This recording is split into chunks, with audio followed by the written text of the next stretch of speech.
Hey guys, tonight we begin with a journey to the sun-scorched sands of ancient Egypt, where the great pyramids of Giza rise like mountains against a blazing sky. Picture this.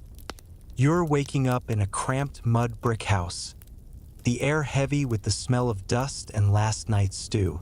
It's around 2600 BCE, and you're a worker on the pharaoh's grand project, building a tomb for a god king.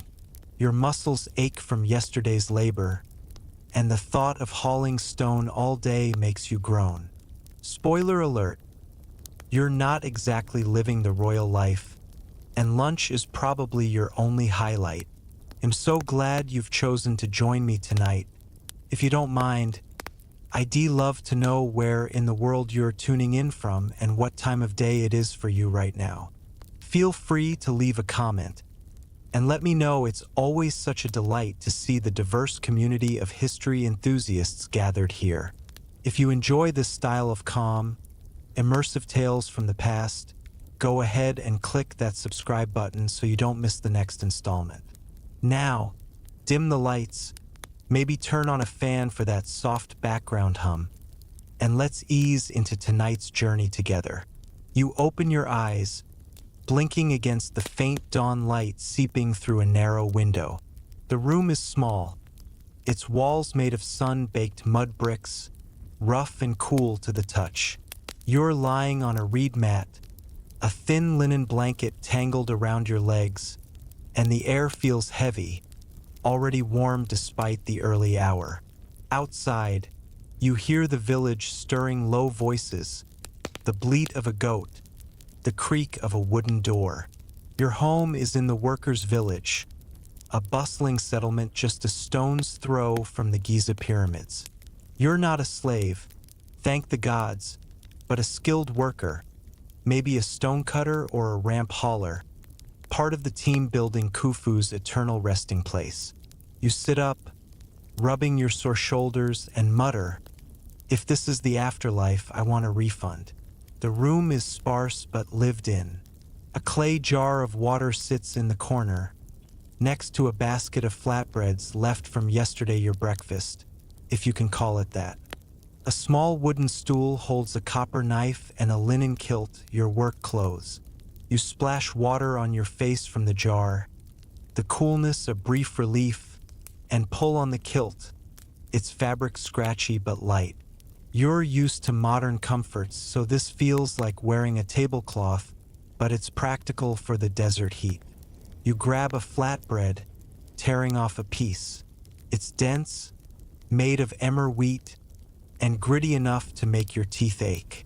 Breakfast of champions, you whisper, chewing slowly, already dreaming of lunch. Let's set the scene with some history.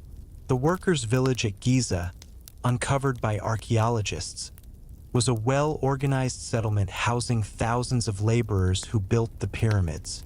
This is the mainstream history bit. These workers were not slaves but skilled Egyptians, likely farmers recruited during the Nile's flood season when fields were underwater. They lived in mud brick houses, ate state-provided food, and worked in rotating crews, earning wages in bread, beer, and other goods.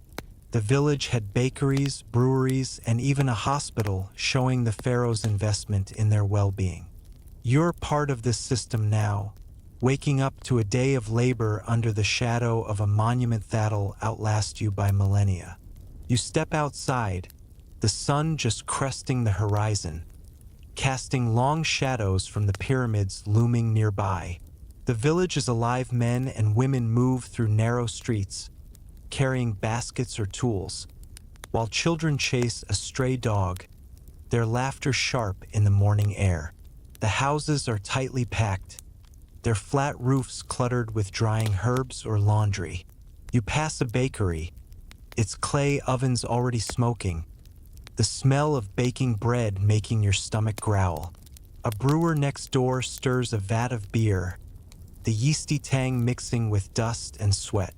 You're struck by how organized this place is, like a small city built for one purpose, the pharaoh's glory. All this for a tomb? You mutter, shaking your head. Talk about job security. Your neighbor, a wiry man with a sunburned face, waves you over. He's sharpening a copper chisel, his hands steady despite the early hour. Ready for the ramps? He asks, grinning. You groan, remembering yesterday's endless hauling of limestone blocks up muddy slopes. You're not sure what's worse, the work or the fact that you're doing it on a diet of bread and beer. He offers you a sip from his water jar, and you drink deeply, the Nile's earthy taste grounding you. You ask about lunch, hoping for something exciting, and he laughs. Same as always, bread, fish, maybe an onion if you're lucky. You sigh, muttering, I was hoping for falafel. He doesn't get the joke, but his laugh follows you as you head to the work site. The path to the pyramids is well trodden, the sand packed hard by thousands of feet. You join a stream of workers, their kilts bright against the desert's beige. The air is still cool, but you know it'll be scorching by noon. The Great Pyramid dominates the skyline, its limestone casing gleaming like a beacon. You're awed, even if your back hates you for it. You pass a quarry, where men chip away at stone with copper tools, sparks flying. A foreman shouts orders, his voice hoarse from years of yelling. You're assigned to a ramp crew today, hauling sledges loaded with blocks. Great, my favorite cardio, you whisper, grabbing a rope, already dreading the day. Here's a quirky fact for you. Some Egyptian bread was shaped like animals, like crocodiles or birds, possibly for rituals or just for fun. You overheard a baker yesterday joking about making a hippo loaf for the pharaoh's overseer, though you're pretty sure he was kidding. You imagine biting into a crocodile-shaped bread at lunch and chuckle, muttering, hope it doesn't bite back. The idea of ancient Egyptians getting creative with their carbs is oddly charming, and you make a mental note to check the bakery later, just in case there's a lion loaf waiting. Your crew starts hauling, the sledge's wooden runners scraping the ramp's mud, smoothed with water to reduce friction. Your muscles burn, and you're sweating buckets, but the rhythm of the work pull, step, pull keeps you going. You think about lunch, the promise of sitting in the shade with a loaf and a jug of beer. The other workers chant a low, steady song, their voices syncing with the pull. You try to join in, but your Egyptian is rusty, and you're pretty sure you just sang something about a goat. Note to self, stick to hauling, you mutter, focusing on the rope, the ramp, the endless stone. Let's talk about the historical debate. Scholars still argue over whether the pyramid workers were truly free laborers or if their recruitment involved coercion, like taxes paid in labor. Some point to the workers' village, with its bakeries and medical care, as evidence of good treatment, suggesting they were valued professionals. Others argue the pharaoh's power meant refusal wasn't an option, making their freedom more nominal than real. Historians love to debate this, sifting through inscriptions and village layouts for clues. You're too busy hauling stone to care about the fine print, but you're grateful for the bread waiting at lunch, whether you're free or not.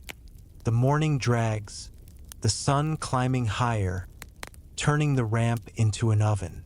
You're counting the minutes until the midday break, when you can collapse with your meal. The foreman calls a brief rest, and you slump against a block, gulping water from a shared jar. A boy, maybe 10, runs by with a basket of flatbreads, delivering them to another crew. You watch him go, thinking about the bakery, the village, the system that keeps this machine running. All for a pile of rocks, you whisper, but you're starting to respect the effort, the community, the bread that fuels it all. You close your eyes, the chant of workers fading, dreams of lunch and shade pulling you toward noon. You're trudging back to the workers' village, the midday sun beating down like a hammer on the Giza plateau. It's around 2600 BCE, and your morning hauling limestone blocks up the pyramid ramps has left you sweaty, sore, and starving. The air is thick with dust, and your kilt is sticking to your legs, but the promise of lunch pulls you forward. You're heading to the village bakery, where the smell of fresh bread drifts like a siren's call. Bread, you're learning, isn't just food here, it's life itself, the fuel that keeps you and thousands of pyramid builders going. You pat the small pouch at your waist, holding a few dried dates for trade, and mutter, if lunch is just bread again, I'm staging a sit-in. Your stomach growls, though, and you know you'd eat a whole loaf, grit and all, right now. The village comes into view, its mud brick houses huddled under the pyramid's shadow. The streets are busy, workers streaming in for their midday break.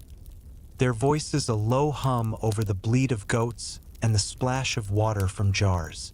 You weave through the crowd, passing a brewer stirring a vat of beer, its yeasty tang sharp in the heat.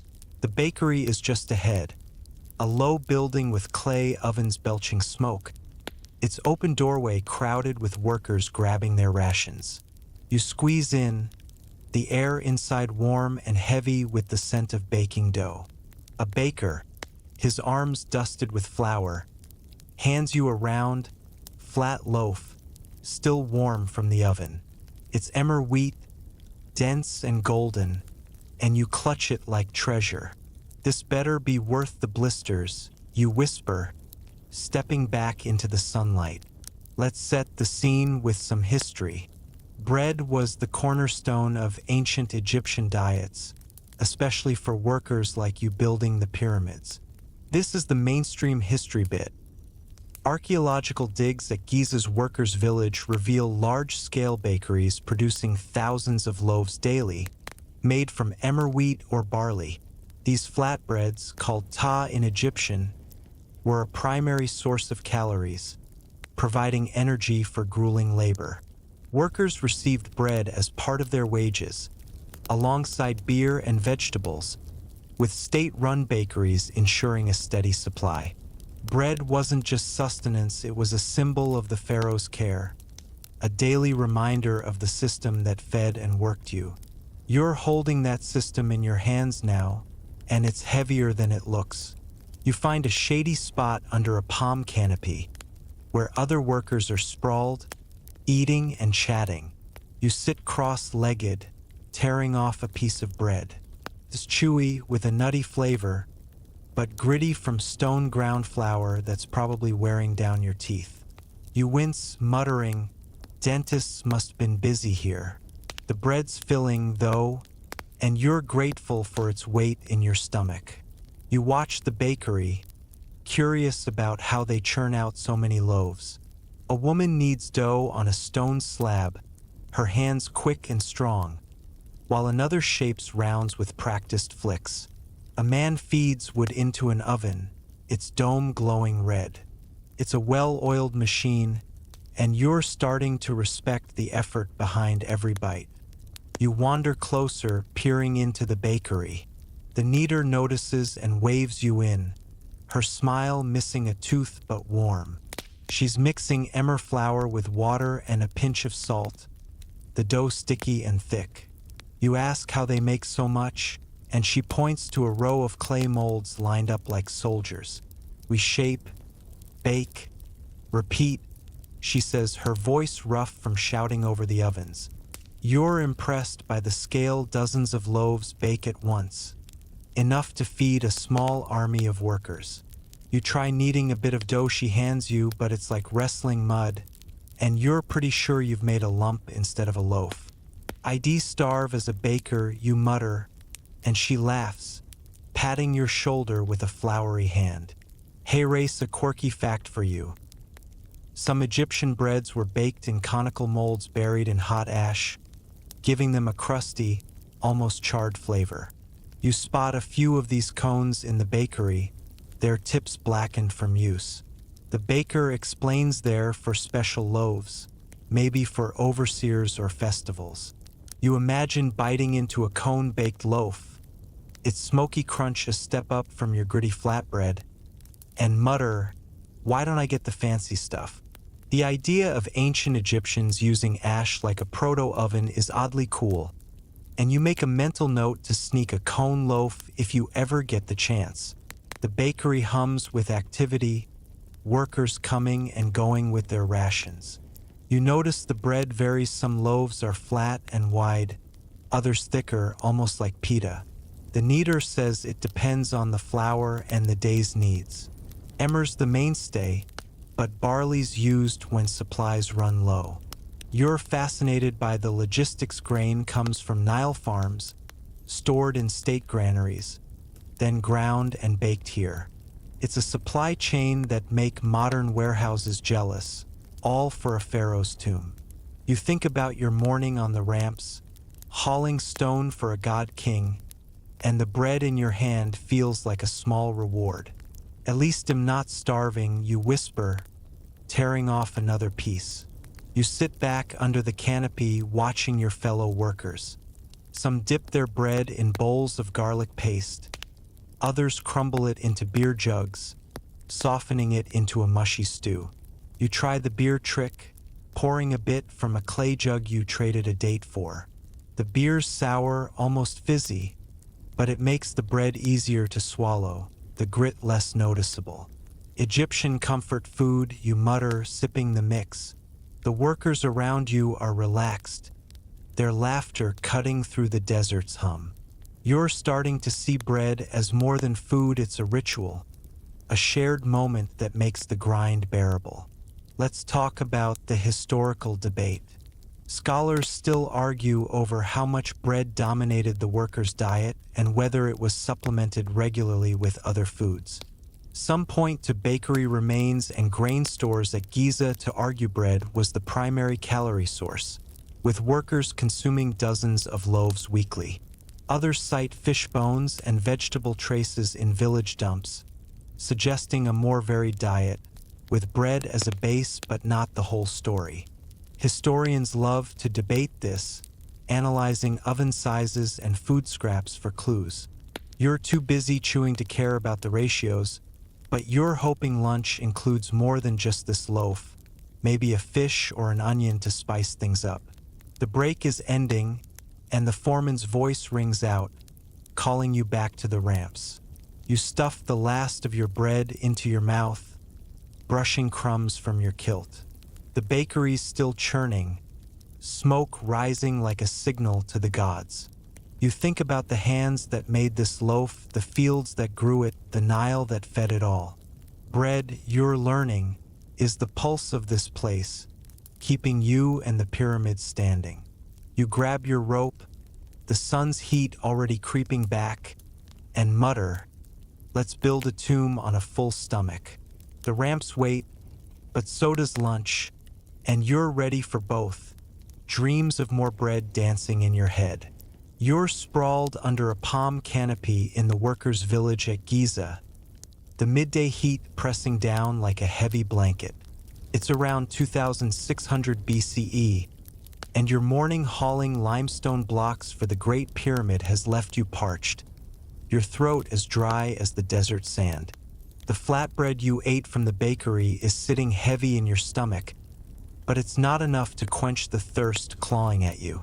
You're clutching a clay jug, traded for a couple of dried dates, and the sour, fizzy smell of its contents hits you before you even take a sip. Beer, you're learning, isn't just a drink here, it's practically food, a lifeline for pyramid builders like you. You raise the jug, muttering, "If this doesn't revive me, I'm quitting the pharaoh's crew." The first sip is sharp, but it's liquid gold, and you're already hooked. The village hums around you, workers lounging in patches of shade, their voices a low buzz over the bleat of goats and the clink of tools. The bakery's ovens still smoke nearby, but your eyes are on the brewery next door, a mud brick shed where vats bubble and brewers stir with long wooden paddles. The air carries a yeasty tang, like bread gone wild, and you're curious. You finish your bread, brushing crumbs from your kilt, and wander toward the brewery, jug in hand. The brewer, A stocky woman with a linen headscarf notices you and waves you closer, her hands slick with malt. "Want to see the magic?" she asks, grinning. You nod, muttering, "If it's magic, make it quick, I'm dying out here." Let's set the scene with some history. Beer was a dietary staple in ancient Egypt, as vital as bread for workers building the pyramids. This is the mainstream history bit. Archaeological evidence from Giza's workers' village shows large-scale breweries producing gallons of beer daily, made from fermented barley or emmer wheat. Known as Heket, it was thick, nutritious, and slightly alcoholic, providing calories, hydration, and even some vitamins in a desert where clean water was scarce. Workers received beer as wages, alongside bread, with state-run breweries ensuring a steady supply. It wasn't just a drink, it was a meal, a reward, a way to keep thousands laboring under the sun. You're tasting that system now, and it's weirder than you expected. You step into the brewery, the air cooler but heavy with the smell of fermenting grain.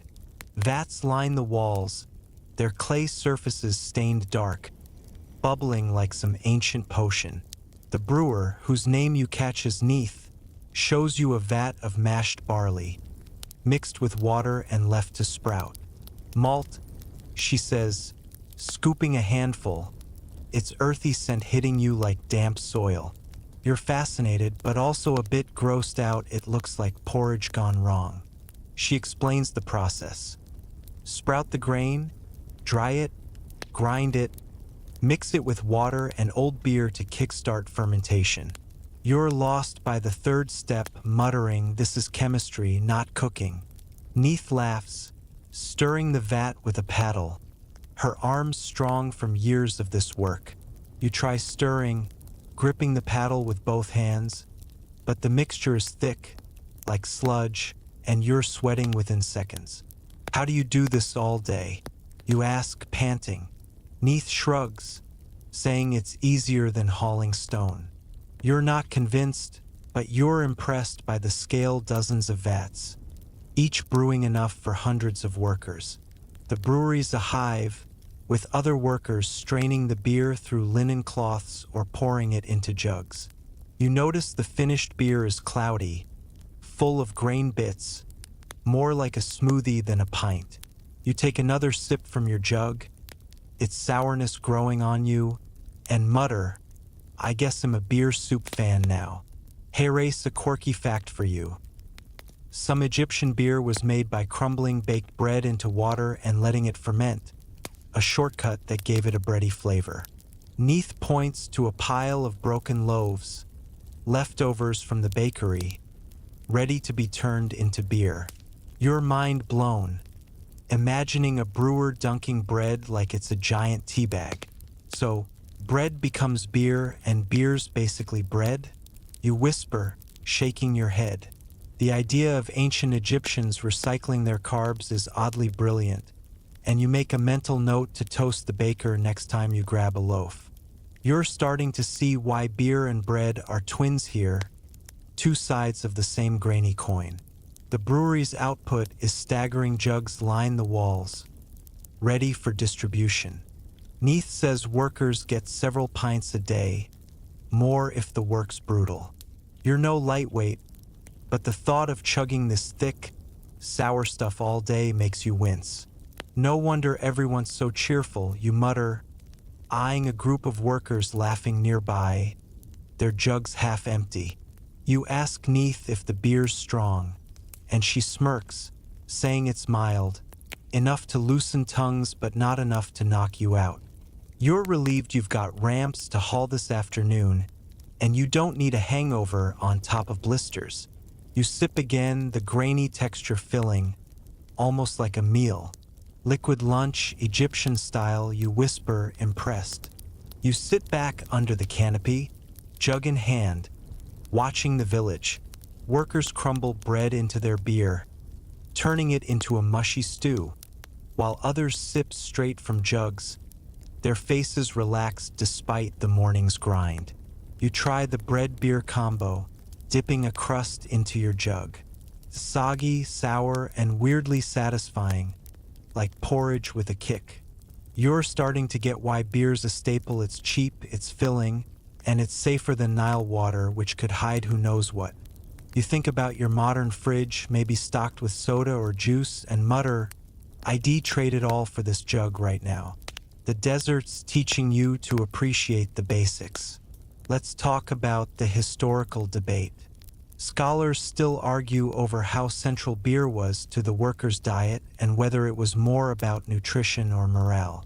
Some point to brewery remains and grain records at Giza to argue beer provided a huge chunk of daily calories, maybe even more than bread. Others suggest it was a supplement with fish and vegetables balancing the diet, and its mild alcohol was more about boosting spirits than feeding bodies. Historians love to debate this, analyzing vat sizes and fermentation residues for clues. You're too busy sipping to crunch the numbers, but you're grateful for the beer's kick, whether it's feeding your muscles or your mood. The midday break is winding down, and the foreman's voice cuts through the chatter, calling you back to the ramps. You drain the last of your jug, the sourness lingering, and stuff a crust of bread into your pouch for later. The brewery's still bubbling, vats churning out gold for tomorrow's cruise. You think about the grain, the Nile, the hands that stirred this beer into being. It's not just a drink, it's a promise. A reason to keep hauling stone under a merciless sun. You grab your rope, muttering, beer's worth the sweat. The ramps loom, but so does lunch, and you're ready to face both. Dreams of more jugs dancing in the heat. You're trudging through the workers' village at Giza. The afternoon sun just past its peak, but still scorching the sand under your feet.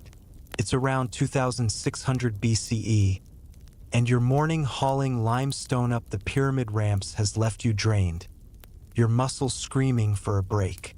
The flatbread and beer you had earlier are keeping you upright, but you're craving something more substantial for lunch, something to cut through the grit and sourness. Your neighbor, the wiry stonecutter from yesterday, claps you on the shoulder and points toward the Nile, glinting like a silver ribbon beyond the village. Fish today, he says, grinning. Come help the nets. You're not exactly a fisherman, but the promise of fresh fish for lunch pulls you along. If I fall in, I'm blaming you, you mutter, wiping sweat from your brow, already imagining a juicy bite. The path to the river winds past mud brick houses, where women knead dough and children chase goats through dusty alleys.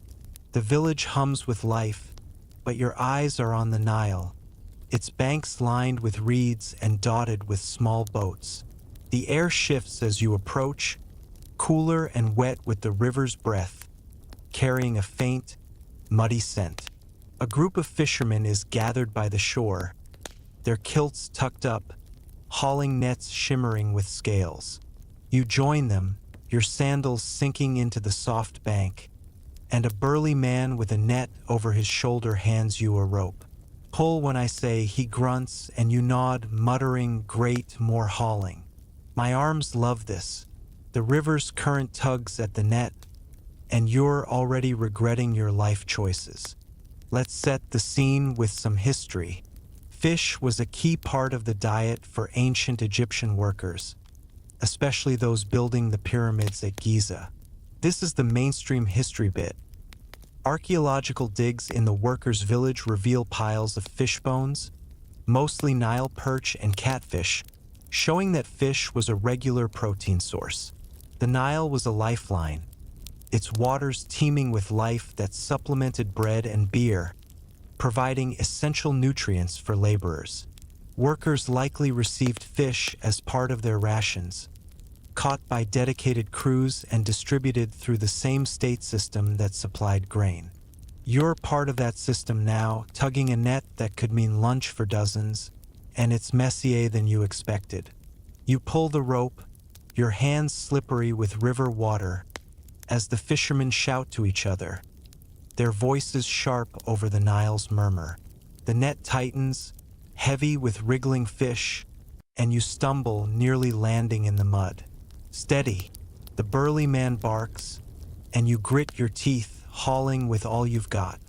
The net breaks the surface, silver scales flashing in the sun, and you're awed by the catfish with whiskered faces, perch as long as your arm, even a few tilapia darting in the mesh.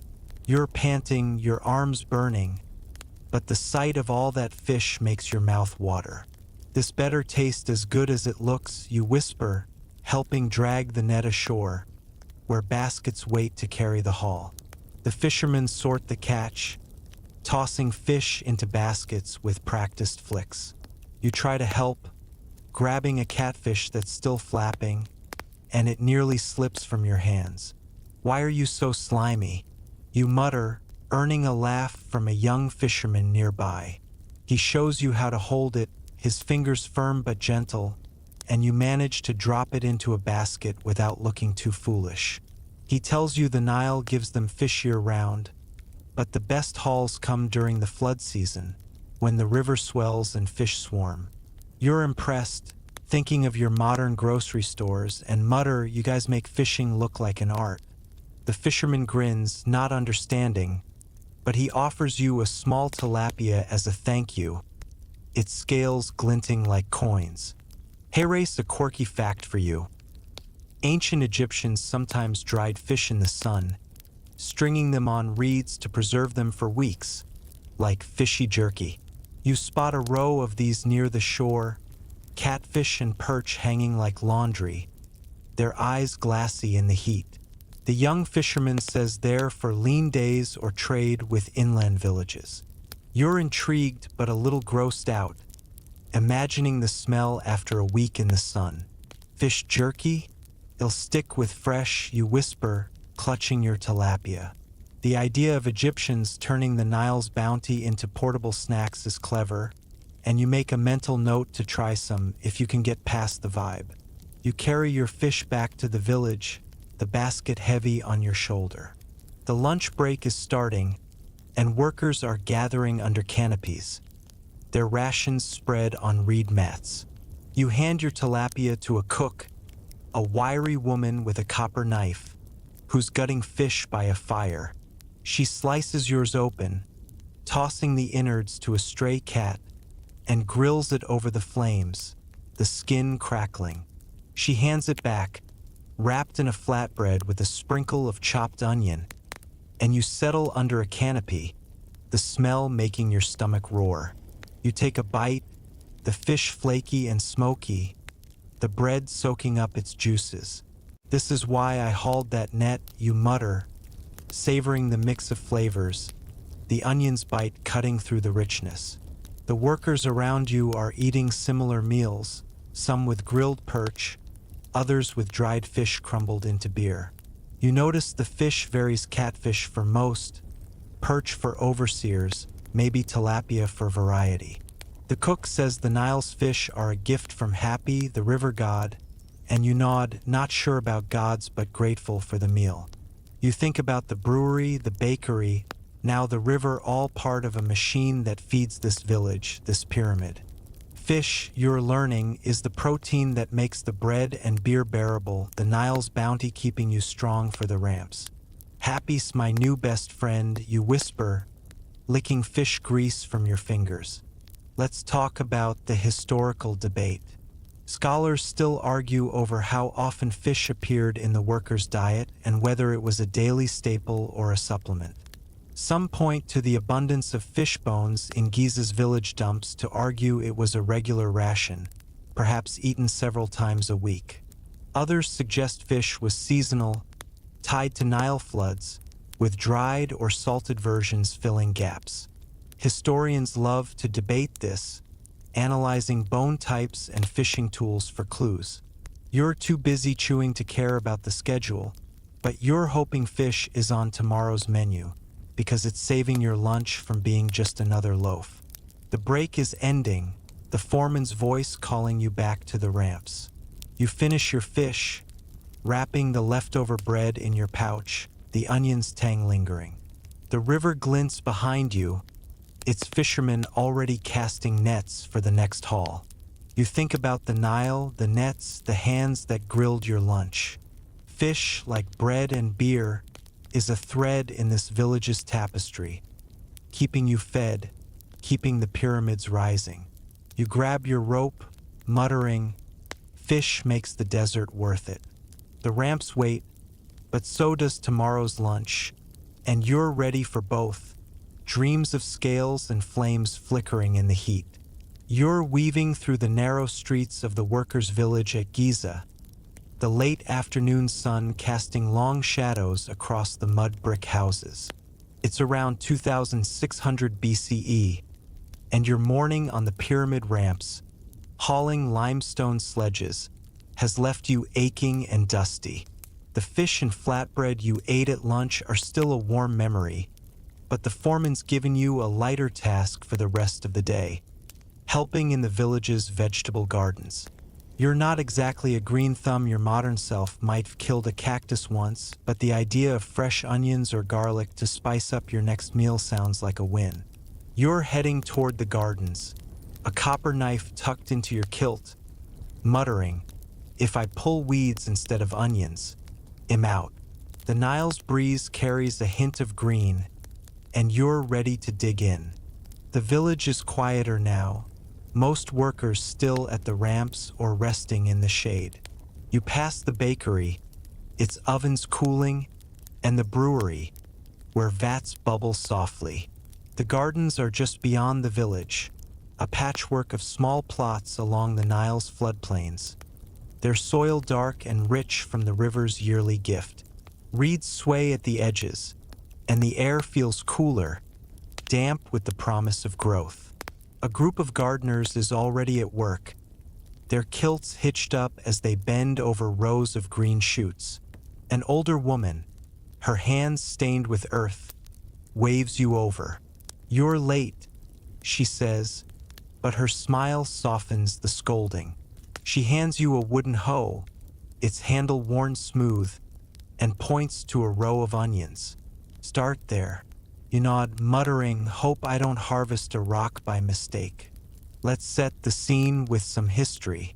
Vegetables were a vital part of the ancient Egyptian diet, especially for pyramid workers like you, adding flavor and nutrition to bread and beer. This is the mainstream history bit.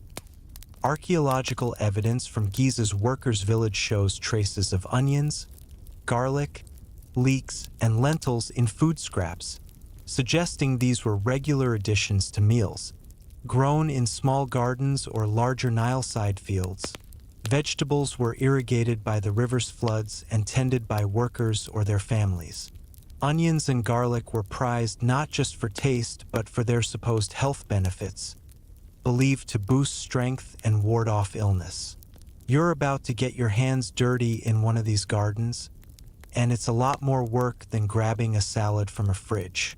You kneel beside the onion row, the soil cool and damp under your knees. The plants are sturdy, their green tops swaying like tiny flags. You grip the hoe, trying to loosen the earth without massacring the onions, but your first swing is too hard, sending a clod of dirt flying. "Smooth move," you mutter, glancing around to see if anyone noticed. The older woman, who introduces herself as Merit, chuckles and shows you how to scrape gently, freeing the bulbs without breaking them. You try again, and an onion pops free, its papery skin golden and crisp. You hold it up, feeling absurdly proud, and Merit nods, saying, "Not bad for a stone hauler." You grin, muttering, "I'm basically a farmer now." The garden is alive with activity. A young boy waters rows of garlic with a clay jar, his steps careful to avoid the plants. A woman harvests lentils, her basket brimming with green pods. You move to the garlic next, its sharp scent hitting you as you pull a bulb from the soil. It's smaller than the onions, but the smell is intense, like a punch to the nose. "This'll wake up any lunch," you whisper, tucking it into your basket. Merritt explains that garlic's a favorite, eaten raw or crushed into bread, and some workers even chew it to keep sickness at bay. You're impressed, thinking of modern health fads, and mutter, Vikings had blood bread, Egyptians have garlic breath, same energy. Hey, race, a quirky fact for you.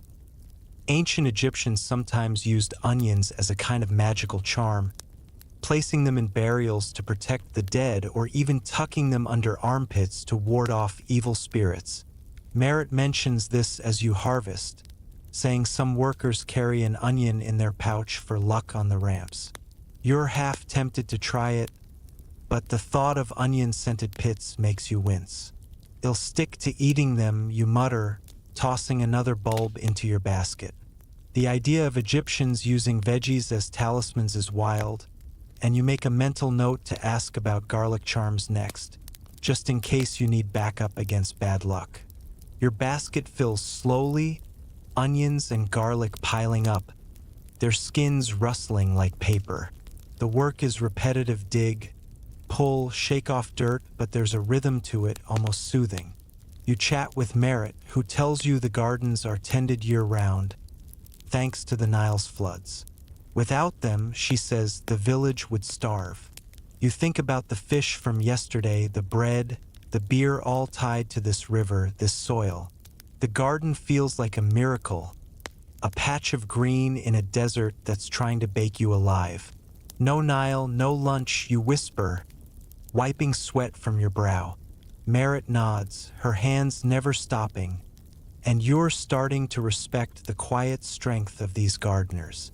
Lunch is still fresh in your mind, the grilled fish wrapped in flatbread, but you're already imagining how onions or garlic could have kicked it up a notch. You ask Merritt if they're for today's meal, and she says some will go to the cooks, others to storage for lean days. You picture a raw onion slice on your next loaf, its crunch balancing the bread's grit, or garlic mashed into a paste, spicy and bold. Your mouth waters and you mutter, I'm turning into an Egyptian foodie. The other gardeners laugh, not understanding, but they offer you a leek to try.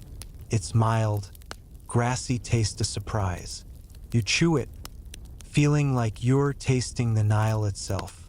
Let's talk about the historical debate. Scholars still argue over how frequently vegetables like onions and garlic appeared in the workers' diet, and whether they were a daily staple or an occasional treat. Some point to food remains in Giza's village, rich in onion and garlic traces, to suggest they were regular rations, perhaps eaten with most meals. Others argue they were less common, reserved for flavoring or special days, with lentils or leeks filling the gaps. Historians love to debate this, analyzing pollen traces and cooking pots for clues. You're too busy harvesting to care about the menu plan, but you're hoping for a big onion slice at tomorrow's lunch, because it's making this garden work worth it. The afternoon winds down, the sun dipping toward the pyramids, their shadows stretching across the gardens. Your basket is full, and Merritt sends you to the cooks with your haul. You carry it proudly, the onions and garlic bumping against your hip. The cook, the same woman who grilled your fish, takes them with a nod, already chopping an onion for tonight's stew. You linger, the garden's green scent still on your hands, thinking about the soil, the Nile, the hands that grew these treasures. Vegetables, you're learning, are the spark that makes bread and fish a meal, the Nile's gift to a village building eternity. You head back to the ramps, muttering, onions make the desert bearable.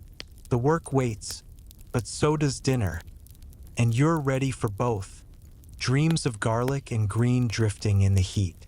You're trudging through the workers' village at Giza, the late afternoon sun painting the mud brick houses in shades of gold. It's around 2600 BCE, and your day has been a mix of hauling limestone on the pyramid ramps and harvesting onions in the village gardens, leaving you dusty and bone-tired. The onions and garlic you gathered are still sharp in your memory, their promise of flavor lingering, but today's lunch of fish and flatbread feels like a distant dream. As you head toward the communal eating area, a new smell hits you, rich, smoky, and unmistakably meaty. Your stomach roars, and you spot a crowd gathered around a fire, where cooks are roasting something that's definitely not fish. Is that meat? You mutter, your mouth watering. This isn't your usual lunch, and you're ready to find out why it's a big deal. The village is buzzing, more alive than usual, as workers cluster under palm canopies, their voices loud with excitement. You squeeze through the crowd, your kilt brushing against baskets of flatbreads and jugs of beer. The fire at the center crackles, tended by a wiry cook with a linen headscarf, her copper knife flashing as she slices chunks of roasted meat. You catch a glimpse of the prize goat. By the look of it, its skin crisp and glistening with fat. The smell is heavenly, a far cry from the usual bread and fish, and you're practically drooling. A worker beside you, the stonecutter from earlier, grins and says, "Festival day, Pharaoh's treat." You nod, muttering, "If meat's this rare, I'm celebrating every bite." Let's set the scene with some history. Meat was a rare delicacy in the diet of ancient Egyptian pyramid workers, reserved for special occasions like festivals or rewards for hard labor. This is the mainstream history bit. Archaeological evidence from Giza's workers' village shows bones of goats, sheep, and cattle, but in smaller quantities than fish or grain, suggesting meat was an occasional treat. The state supplied meat through centralized slaughterhouses, likely tied to religious or royal events, with workers receiving portions as part of their rations. For laborers used to bread, beer, and fish, meat was a luxury, boosting morale and nutrition. You're about to taste that luxury now, and it's making the desert heat feel worth it. You edge closer to the fire, where the cook is piling meat onto flatbreads, handing them out to eager workers. She beckons you forward, her eyes sharp but kind, and slaps a sizzling chunk of goat onto your bread, adding a sprinkle of chopped garlic from the gardens. You clutch it like a prize, the heat seeping through the bread, and find a spot under a canopy, sitting cross-legged on a reed mat. The first bite is pure bliss. The meat is tender, smoky, with a burst of fat that melts on your tongue, the garlic's bite cutting through the richness. You groan, muttering, "This is why people built pyramids." The bread soaks up the juices, and you're in love, even if your hands are greasy and your kilt's a mess. The crowd around you is feasting, their laughter louder than usual, fueled by the rare treat. Some workers tear the meat with their fingers, others wrap it in bread with onion slices, their faces lit with joy. You notice the portions are small enough for a taste, not a gorge, but it's more than you've seen since arriving. The stonecutter explains it's a festival for Khufu, the pharaoh whose pyramid you're building, a day to honor his divine project. You're not sure about divine, but you're thankful for the goat, and you mutter, "Khufu's got my vote if this keeps up." The beer jugs are passing freely, and you sip from one, the sour fizz pairing oddly but well with the meat's richness. Hey Race, a quirky fact for you. Ancient Egyptians sometimes flavored their meat with a paste of crushed dates and herbs, giving it a sweet, savory kick that sounds like a modern barbecue sauce. You overhear the cook joking about her secret mix, and you spot a clay jar nearby, its contents dark and sticky. You're tempted to ask for a dollop, but your bread's already perfect, and you're not about to push your luck. Date-glazed goat? Egyptians were foodies, you whisper, licking grease from your fingers. The idea of ancient cooks getting fancy with their meat is delightful, and you make a mental note to charm the cook later, maybe score some of that paste for tomorrow. You wander toward the fire, curious about how they prepared this feast. The cook, whose name you catch as Ankh, is tending another roast, turning it on a spit over the flames. She explains the goats came from a royal herd, slaughtered this morning by priests for the festival. You're impressed by the logistics: herding, slaughtering, roasting, all for a village of thousands. You ask if meat's always this grand, and she shakes her head, saying it's rare, maybe once a month for festivals or big work milestones. You're a bit disappointed, thinking of your modern burgers, and mutter, monthly meat? ID riot. Ank laughs, handing you a scrap of crispy skin, and you pop it in your mouth, the crunch pure heaven. The preparation area is a hive of activity. Another cook butchers a sheep, his knife swift as he separates joints, while women grind garlic and herbs on stone slabs. You try slicing an onion for them, your eyes watering like you're in a sandstorm, and you mutter, "This is why I stick to ramps." The workers around you are grateful, though their small portions of meat a morale boost after weeks of fish and bread. You think about the bakery, the brewery, the gardens, now the slaughterhouse, all part of a machine that feeds this village, this pyramid. Meat, you're learning, is the spark that makes a day special, a taste of the pharaoh's favor in a desert of labor. Let's talk about the historical debate. Scholars still argue over how often meat was eaten by pyramid workers and whether it was a privilege tied to status or occasion. Some point to animal bones in Giza's village, mostly from festivals or high-output work periods, to argue meat was a rare reward, perhaps limited to skilled workers or special days. Others suggest it was more common, with lower-quality cuts distributed regularly, citing butchery marks on cattle bones. Historians love to debate this, analyzing bone fragments and festival records for clues. You're too busy savoring your goat to care about the frequency, but you're hoping for another festival soon, because this beats fish any day.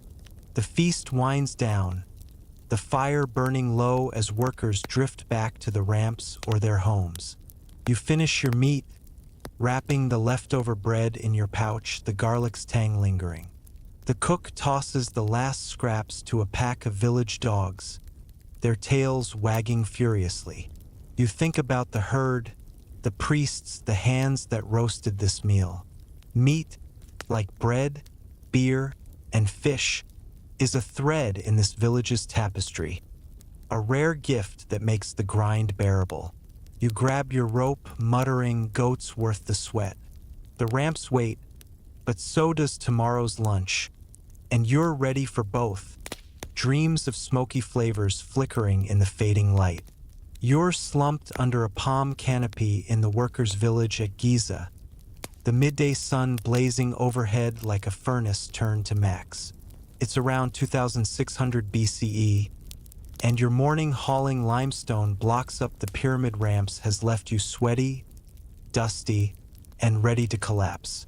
The festival's goat feast from yesterday is a glorious memory, but today's back to the usual grind, and you're craving lunch to refuel for the afternoon's labor. The air hums with the chatter of other workers, sprawled on reed mats, their rations spread before them. You've got a flatbread, a clay jug of beer, a grilled fish, and a couple of onion slices, your standard pyramid builder's meal. You take a deep breath, the smell of smoky fish and garlic hitting you, and mutter, "If this doesn't save me, nothing will." You're ready to dig in, desert heat or not.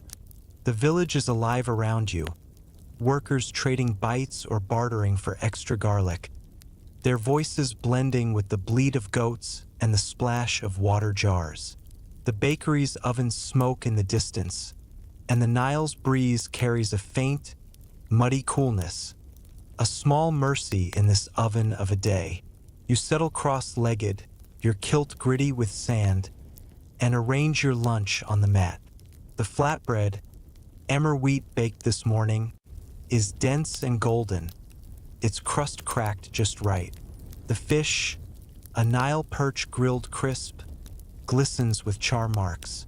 The beer jug, cool from the shade, smells sour and yeasty, and the onion slices, fresh from the gardens, gleam like pale moons.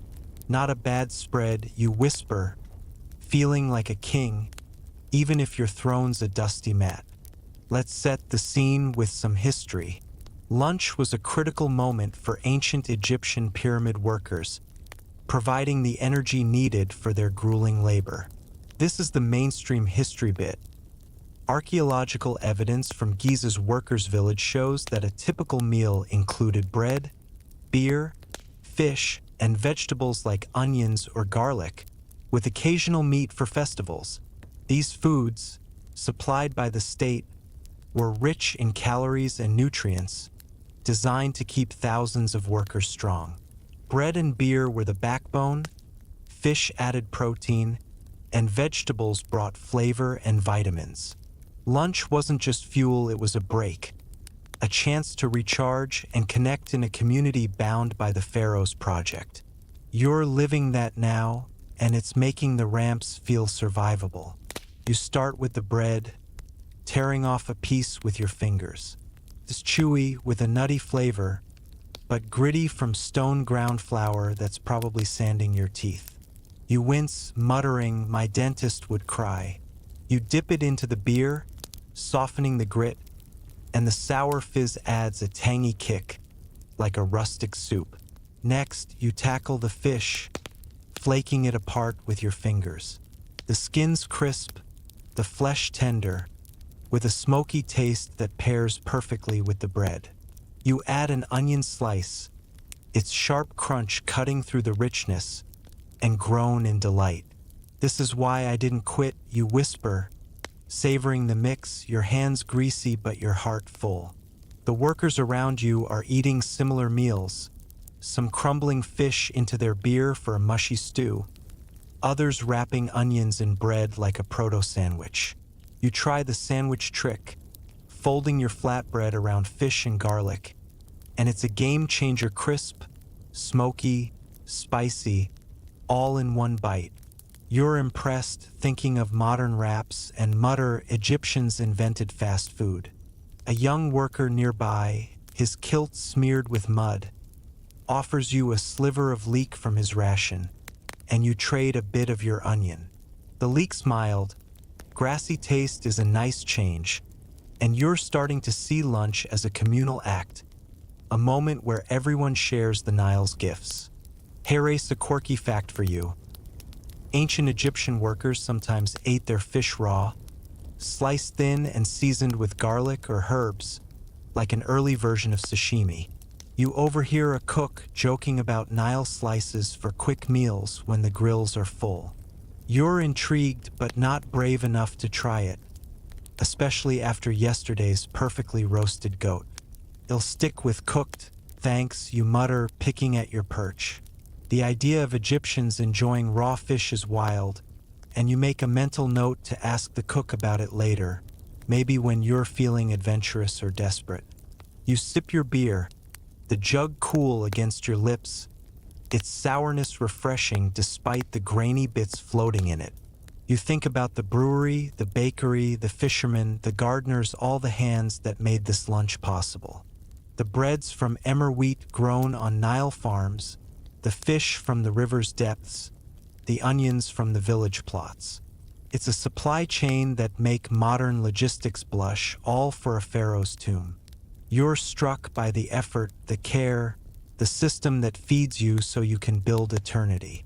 This lunch deserves a pyramid of its own, you whisper, leaning back on the mat, the shade a small oasis in the desert's glare. The canopies full of workers, their meals a mirror of yours. Some have extra garlic, others a few lentils, but the basics: bread, beer, fish are the same. You notice the overseers sitting apart get slightly bigger fish, maybe perch instead of catfish, and you mutter, "Rank has its perks." The young worker laughs, saying they'll share if you work faster.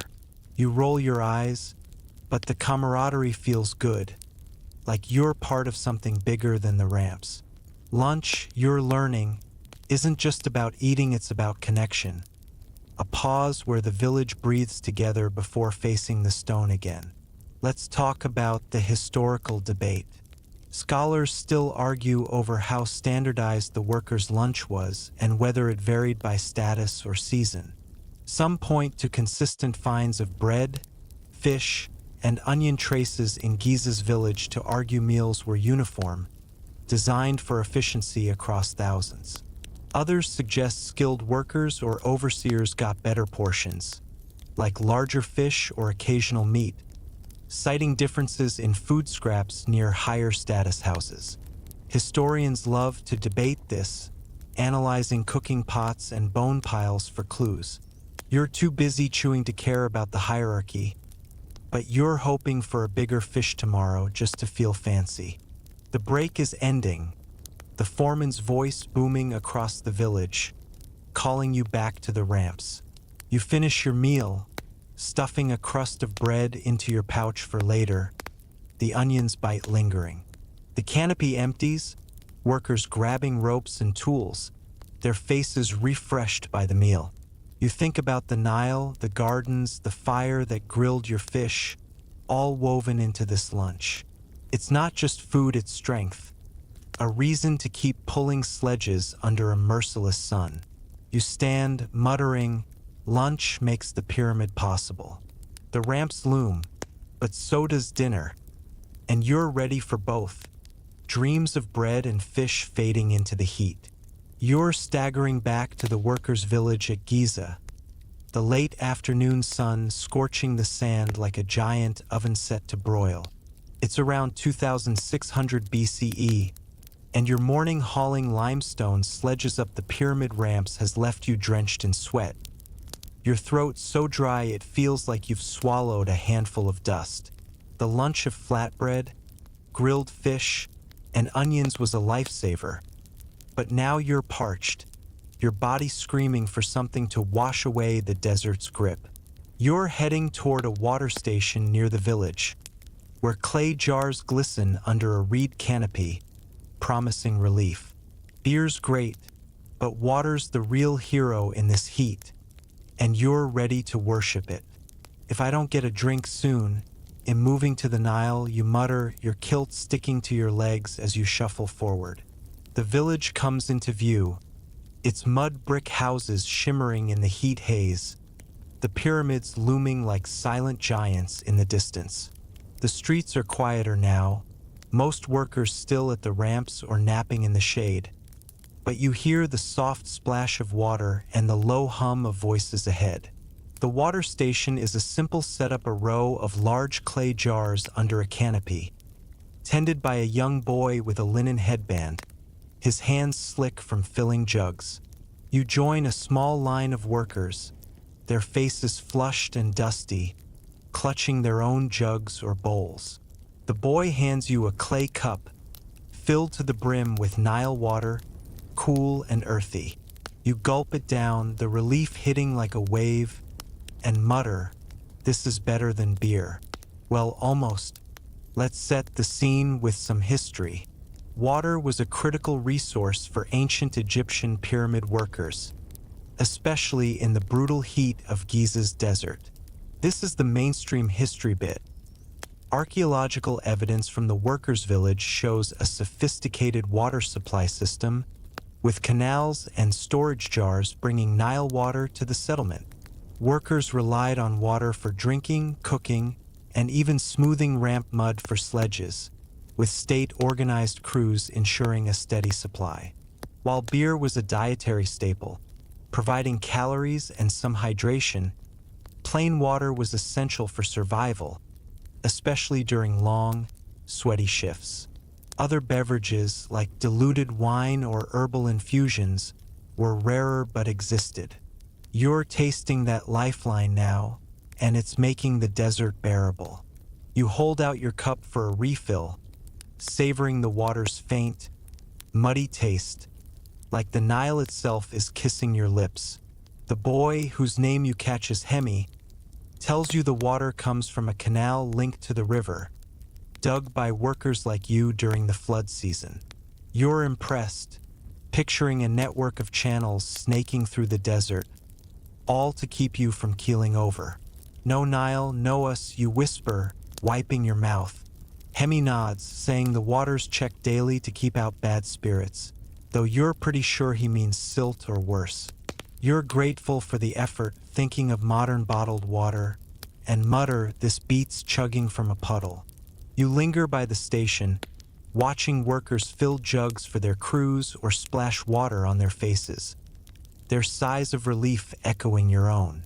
Some mix their water with a splash of beer, thinning the sour brew for a lighter drink. You try it, pouring a bit from your own jug, and the mix is oddly refreshing, like a yeasty lemonade.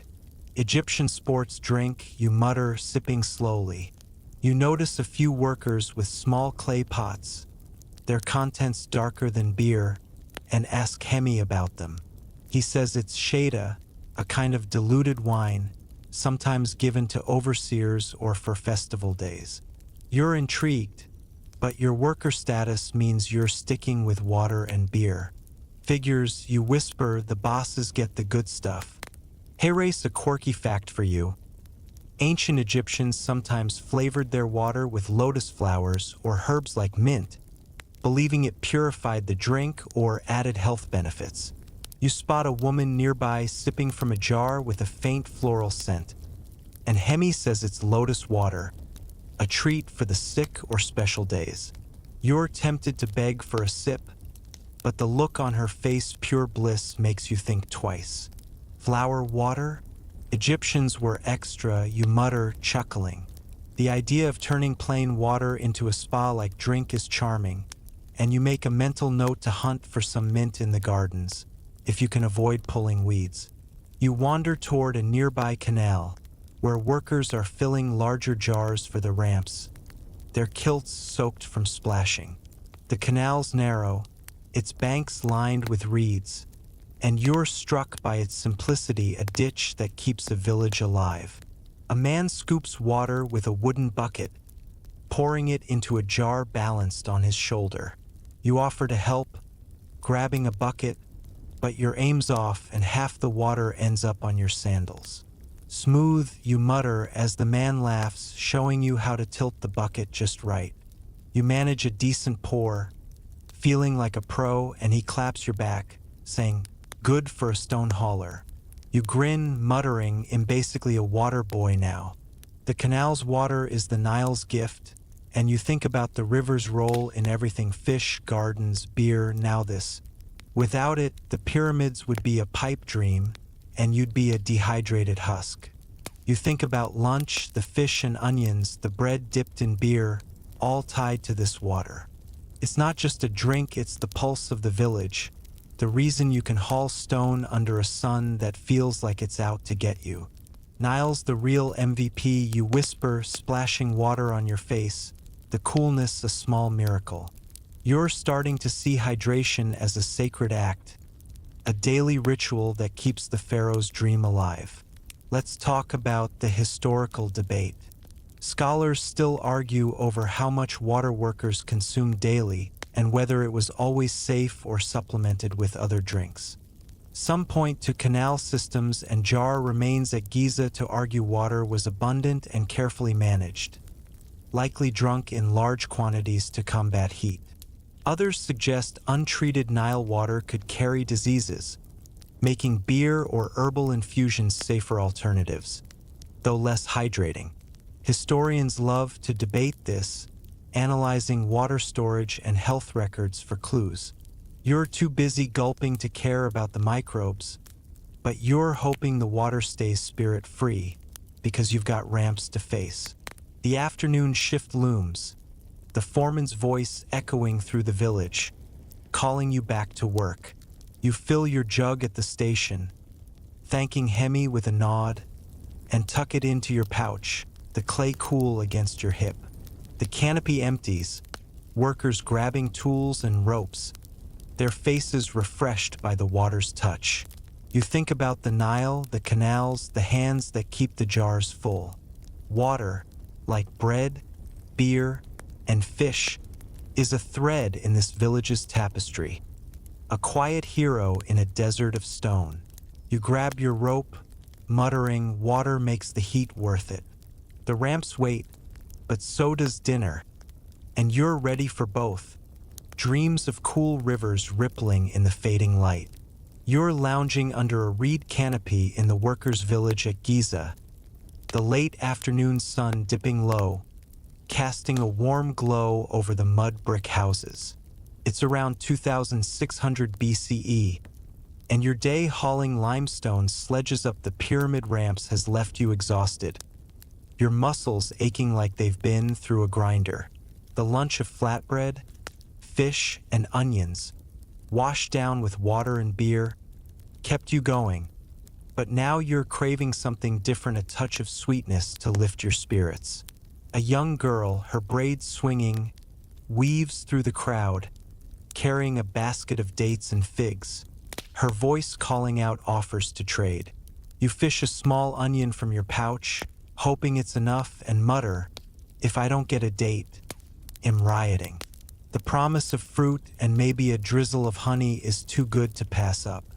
The village is winding down, workers sprawled in the shade, their tools set aside as they share beer jugs and flatbread scraps. The air hums with soft chatter, the bleat of goats, and the faint splash of Nile water from nearby canals. You wave the girl over, and she squats beside you, her basket brimming with dark, glossy dates and plump figs, their skins dusty but inviting. You offer your onion, and she eyes it, then grins, handing you 3 dates and a single figure. "Good trade," she says, scampering off. You hold your haul like treasure, the dates sticky in your palm, and whisper, "I'm basically a dessert king now." The sweetness is calling, and you're ready to savor it. Let's set the scene with some history.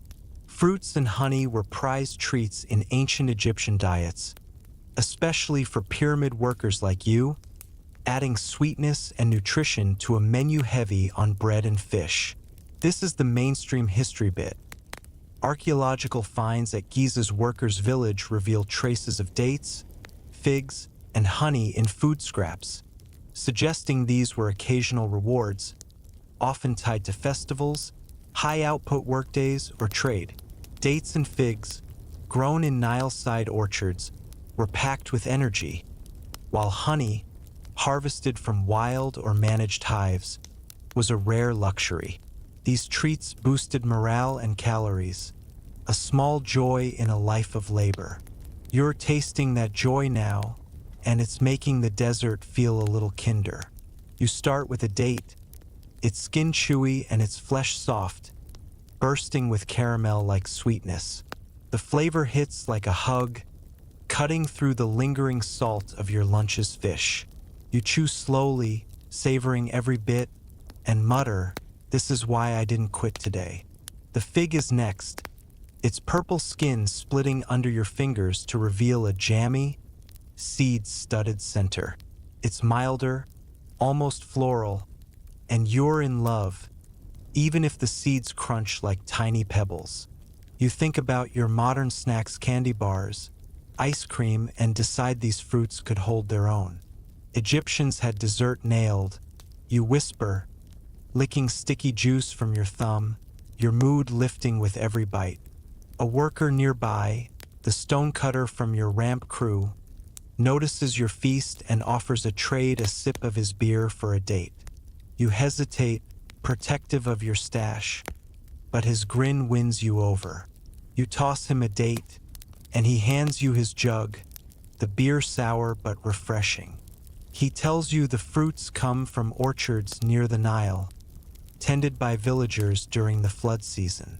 You're impressed, picturing rows of date palms heavy with clusters, figs ripening under the sun. The stonecutter says honey's even rarer, sometimes gifted by overseers for good work. You perk up, muttering, "Honey? I'd haul double blocks for that."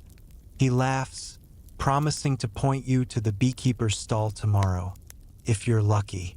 Here's a quirky fact for you. Ancient Egyptians sometimes used honey as a preservative, smearing it on fruits or even meat to keep them fresh in the heat. like a natural jam. You overhear a cook nearby joking about honeyed figs for the pharaoh's priests, and you spot a clay jar with a golden sheen, sealed tight. You're tempted to beg for a taste, but the cook's sharp eyes stop you cold. Honey jam? Egyptians were geniuses, you mutter, popping another date in your mouth. The idea of using honey like a desert fridge is brilliant, and you make a mental note to track down that beekeeper, even if it costs you another onion. You wander toward the village market, a cluster of stalls near the bakery, hoping to score more fruit or a drop of honey. The market's small but lively, with women trading lentils for garlic, men bartering fish for flatbreads. You spot an older man with a basket of figs, his hands sticky with sap, and ask about honey. He points to a stall tucked in the corner, where a woman with a linen veil sells tiny clay pots of golden syrup. You offer your last onion, but she shakes her head, wanting a copper bead or a fish. You sigh, muttering, honey's the real gold here. You settle for another fig, its sweetness a consolation, and promise yourself you'll trade smarter tomorrow. The market's a window into the village's food web dates from orchards, fish from the Nile, bread from the bakery, now honey from hives hidden in the reeds. You think about lunch, the fish and onions, the beer-soaked bread, and how a date or fig could have made it perfect. Fruits and honey, you're learning, are the spark that turns a meal into a moment, a reward for surviving another day in the desert. You chew your fig, the seeds crunching, and mutter, this beats protein bars. The village feels alive, its people bound by the labor and the little joys, like a sticky date shared under the sun. Let's talk about the historical debate. Scholars still argue over how often fruits and honey appeared in the workers' diet and whether they were a common treat or a privilege. Some point to date pits and fig seeds in Giza's village dumps to suggest they were regular, perhaps traded or rationed weekly. Others argue they were rare, tied to festivals or elite workers, citing the scarcity of honey pots in archaeological finds. Historians love to debate this, analyzing food traces and trade records for clues. You're too busy savoring your fig to care about the schedule, but you're hoping for more dates tomorrow because they're saving your soul from the ramps. The day's work is done, the foreman letting you off early as the sun dips toward the pyramids. You finish your fruit, licking sticky fingers, and head back to your mud brick house, the village settling into evening. The market stalls are closing, the air cooling with the Nile's breath. You think about the orchards, the hives, the hands that grew these sweet rewards. Fruits and honey, like bread, beer, and fish, are a thread in this village's tapestry, a taste of joy in a world of stone. You settle on your reed mat, muttering, dates make the desert worth it. Dinner waits, but so does sleep, and you're ready for both. Dreams of sticky sweetness drifting in the twilight. You're trudging back to the workers' village at Giza, the evening sky painted in purples and oranges as the sun sinks behind the pyramids. It's around 2600 BCE, and your day of hauling limestone sledges, harvesting onions, and trading for sweet dates has left you bone tired, your sandals caked with dust. The lunch of fish, flatbread, and onions, plus those glorious dates, kept you going. But now you're ready for dinner, a chance to unwind after the desert's relentless grind. The village glows with torchlight, and the smell of simmering stew drifts from communal fires, pulling you toward a gathering under a wide reed canopy. You rub your aching shoulders, muttering, if dinner's as good as lunch, I might survive this gig. The promise of a shared meal and some village chatter is calling, and you're ready to dive in. The village is alive, its mud brick houses buzzing with families settling in for the night. You weave through narrow streets, passing the bakery's cooling ovens and the brewery's bubbling vats, their scents fading into the evening's coolness.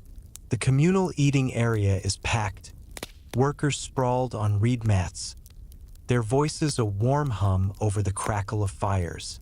Torches flicker, casting shadows on faces flushed from the day's labor.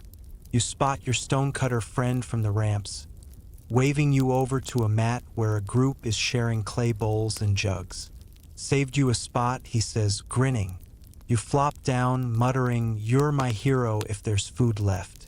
The air smells of barley, fish, and something garlicky, and your stomach's already cheering.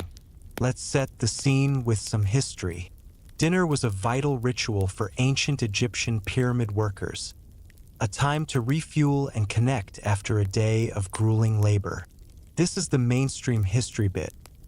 Archaeological evidence from Giza's workers' village suggests evening meals were similar to lunch, featuring bread, beer, fish, and vegetables like onions or lentils, with occasional treats like meat or fruit. Cooked in communal kitchens or household hearths, dinners were often shared, strengthening bonds in a community tied to the Pharaoh's project. These meals provided calories for recovery and a chance to unwind, with storytelling and laughter easing the day's strain. You're part of that ritual now, and it's making the desert feel like home. A cook, a wiry woman with a linen headscarf, hands you a clay bowl steaming with barley stew, thick with lentils, onions, and chunks of Nile catfish.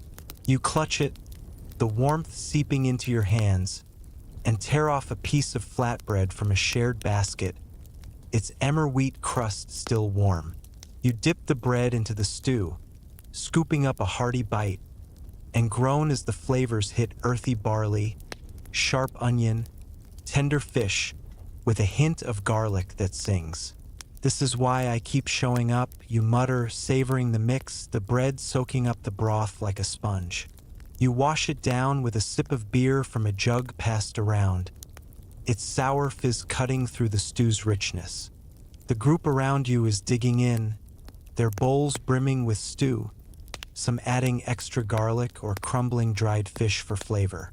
Your stonecutter friend shares a story about a ramp mishap, his hands waving as he mimics a sledge nearly toppling. You laugh, nearly choking on your bread, and mutter, "Sounds like my morning."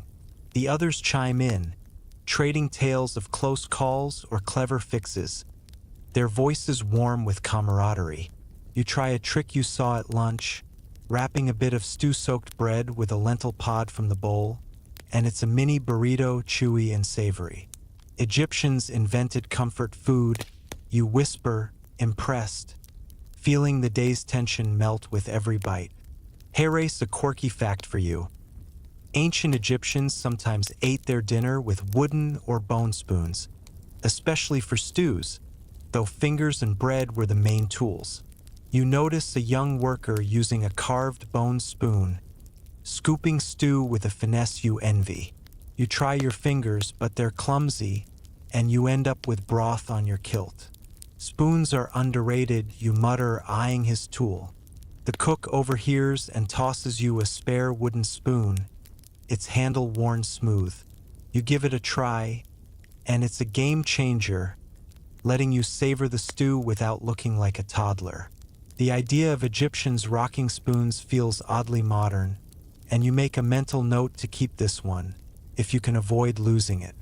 You lean back, bowl half empty, and watch the village settle into evening. Families share mats nearby, kids nibbling flatbreads while elders tell stories of the Nile's gods. A woman passes around a small basket of dates, a rare treat, and you trade a sip of your beer for one. The date's sticky sweetness is a perfect chaser, and you mutter, "Dinner's a full-on party now." The cook keeps the fires going, stirring more stew for latecomers, and you're struck by the effort fishing, gardening, baking, brewing, all for this meal. Dinner, you're learning, is more than food, it's a glue, binding the village after a day of stone and sweat.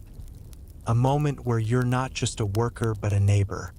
The stew's warmth fills you, and you think about the ingredients: the barley from Nile farms, the fish from the river, the onions you pulled from the gardens. It's a map of the village's work, every bite a piece of the pharaoh's machine. You notice the overseers sitting on a raised mat get slightly bigger portions, maybe with a slice of goat from the festival. You roll your eyes, muttering, "Ranks got perks." Your friend laughs, saying they'll share if you pull faster tomorrow. You scoff, but the shared meal feels like family, and you're starting to love this dusty, sweaty life, at least for tonight.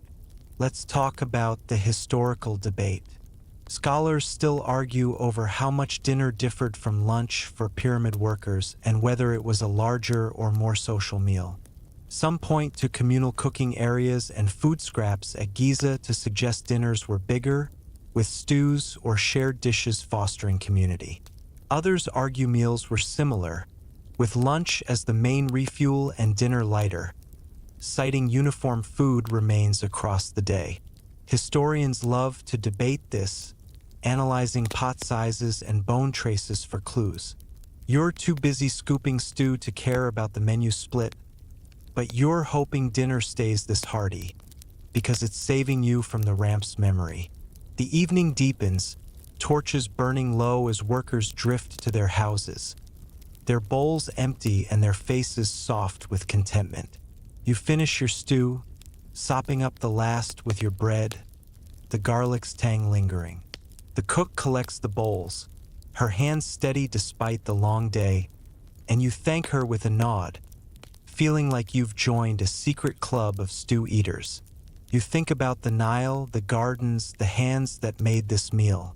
Dinner, like lunch, is a thread in this village's tapestry, a warm end to a hard day, a reason to face tomorrow's stone.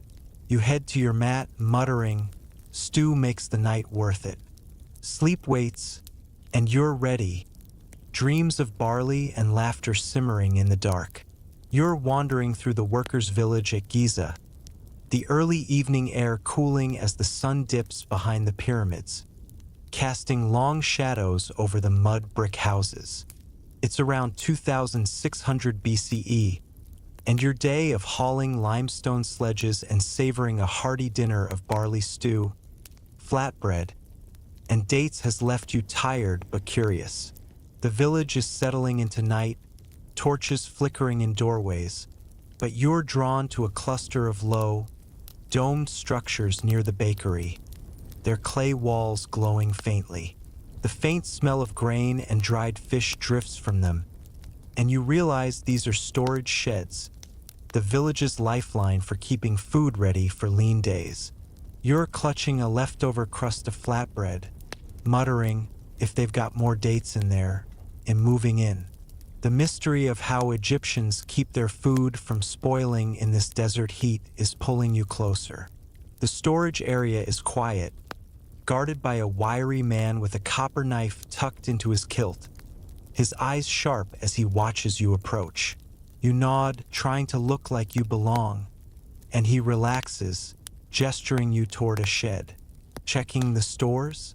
he asks, and you mumble something about helping out, hoping he doesn't call your bluff.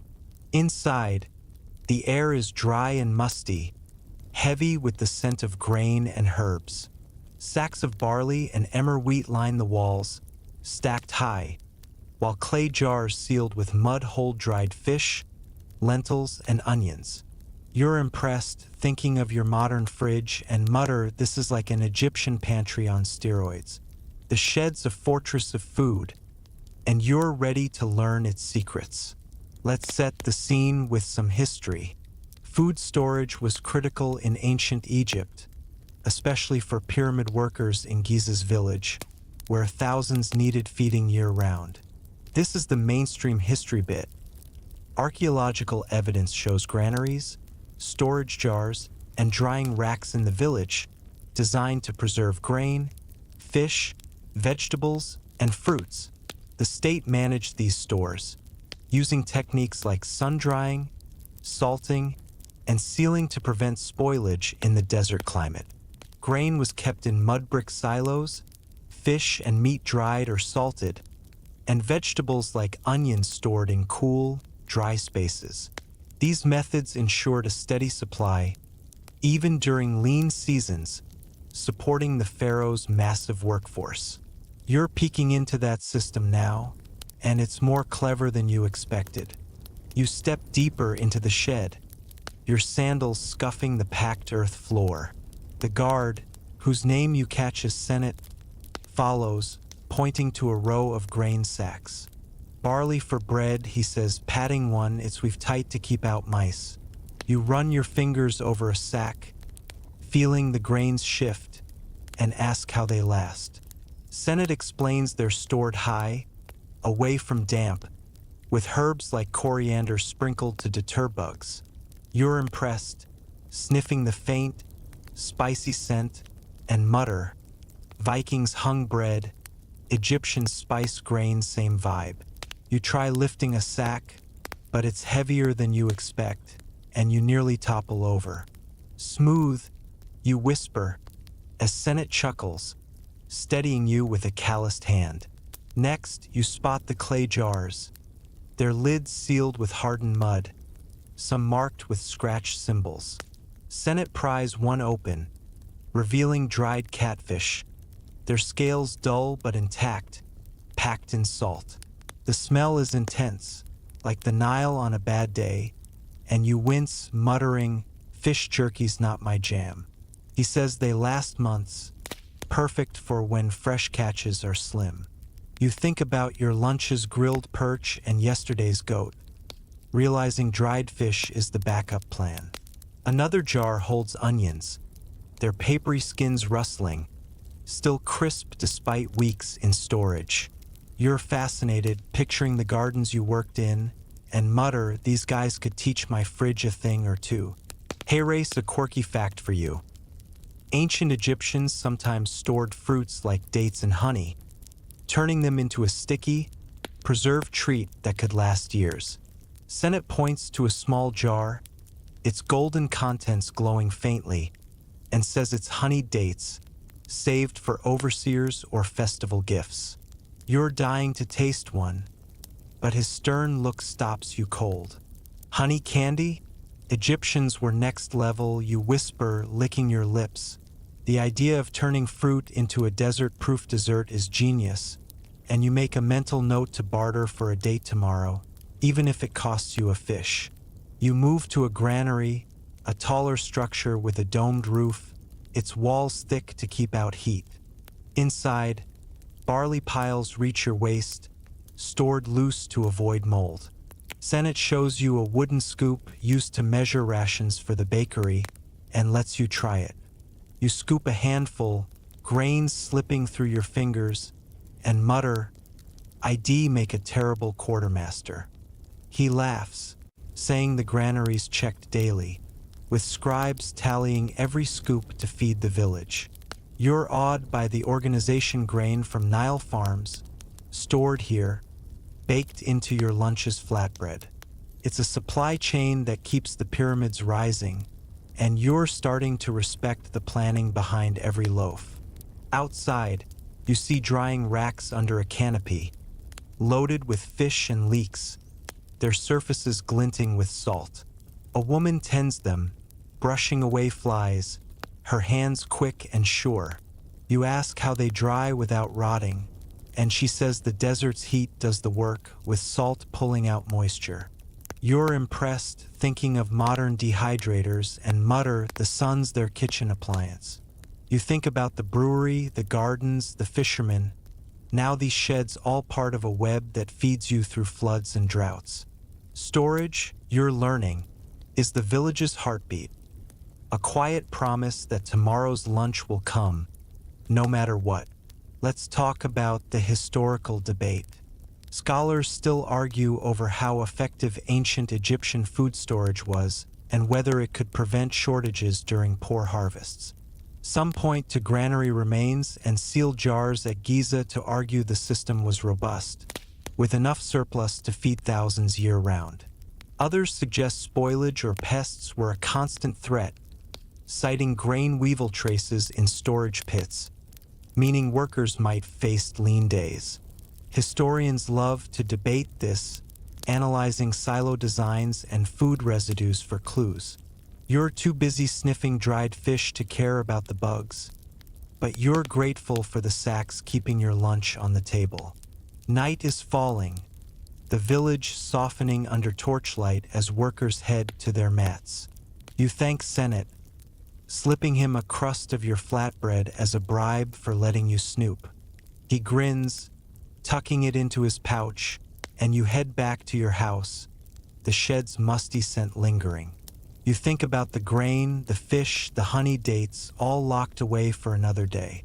Storage, like bread, beer, and fish, is a thread in this village's tapestry, a silent hero ensuring you eat tomorrow. You settle on your reed mat, muttering, "Sacks make the future worth it." Sleep waits, and you're ready, dreams of sealed jars and golden grain drifting in the dark. You're limping through the workers' village at Giza, the early morning sun already warming the mud brick houses as you cradle a sore arm from yesterday's ramp work. It's around 2600 BCE, and your days of hauling limestone, harvesting onions, and savoring dates have left you strong but battered, your body a map of aches and scrapes. The dinner of barley stew and flatbread was a comfort, but a small cut on your hand from a jagged stone is throbbing, and you're feeling off maybe the desert heat, maybe something more. You're heading to the village's healer, a low building near the water station, where the scent of herbs and honey drifts. If this cut's infected, I'm retiring, you mutter, hoping for a fix that doesn't involve chanting or worse. The link between your diet and health is about to hit home, and you're ready to learn how Egyptians keep their workers fighting fit. The village is stirring, workers trudging to the ramps, their voices a soft hum over the bleat of goats. You pass the bakery, its ovens firing up, and the storage sheds, their clay jars glinting in the dawn. The healer's house is small, its doorway hung with dried reeds, and you duck inside, the air cool and sharp with the tang of garlic and myrrh. A woman, her hair braided with beads, looks up from a stone mortar where she's grinding herbs. She's the healer, named Iset, and her eyes are kind but sharp, sizing you up like a faulty sledge. "Show me," she says, gesturing to your hand. You hold it out, wincing, and mutter, "Hope you've got something stronger than beer for this." Let's set the scene with some history. Diet and health were tightly linked in ancient Egypt, especially for pyramid workers whose labor demanded strength and resilience. This is the mainstream history bit. Archaeological evidence from Giza's workers' village shows a diet of bread, beer, fish, vegetables, and occasional meat or fruit, providing calories, protein, and vitamins to support heavy work. Medical texts and skeletal remains suggest workers were generally healthy, with healers using food like garlic for infections or honey for wounds as medicine alongside herbs and rituals. The state provided medical care, with facilities in the village to treat injuries and illnesses, ensuring the workforce stayed productive. You're feeling that care now, and it's more sophisticated than you expected. Iset inspects your cut, her fingers gentle but firm, and frowns at the redness around it. "Needs cleaning," she says, reaching for a clay jar of honey. You're surprised, thinking of the sweet dates you traded for, and mutter, "Honey's for eating, not doctoring." She smiles, smearing a dab on your cut, its sticky warmth soothing the sting. She explains honey kills bad spirits and wounds, a trick you're pretty sure is ancient antibiotics. She wraps your hand in a linen strip, then hands you a garlic clove, telling you to chew it daily to fight sickness. You pop it in your mouth, the sharp burn making your eyes water, and mutter, "This is worse than the cut." Iset laughs, saying your diet bread, fish, onions keeps you strong, but garlic's the real healer. You sit on a reed mat, letting Iset check your arm, which she says is just strained, not broken. She massages it with a paste of ground lentils and herbs, the gritty mix easing the ache. You're curious, asking how food helps health, and she points to your rations. Bread and beer give energy, fish builds muscle, onions and garlic ward off fevers, dates boost your spirit. You're impressed, thinking of modern smoothies and supplements, and mutter Egyptians were the original health nuts.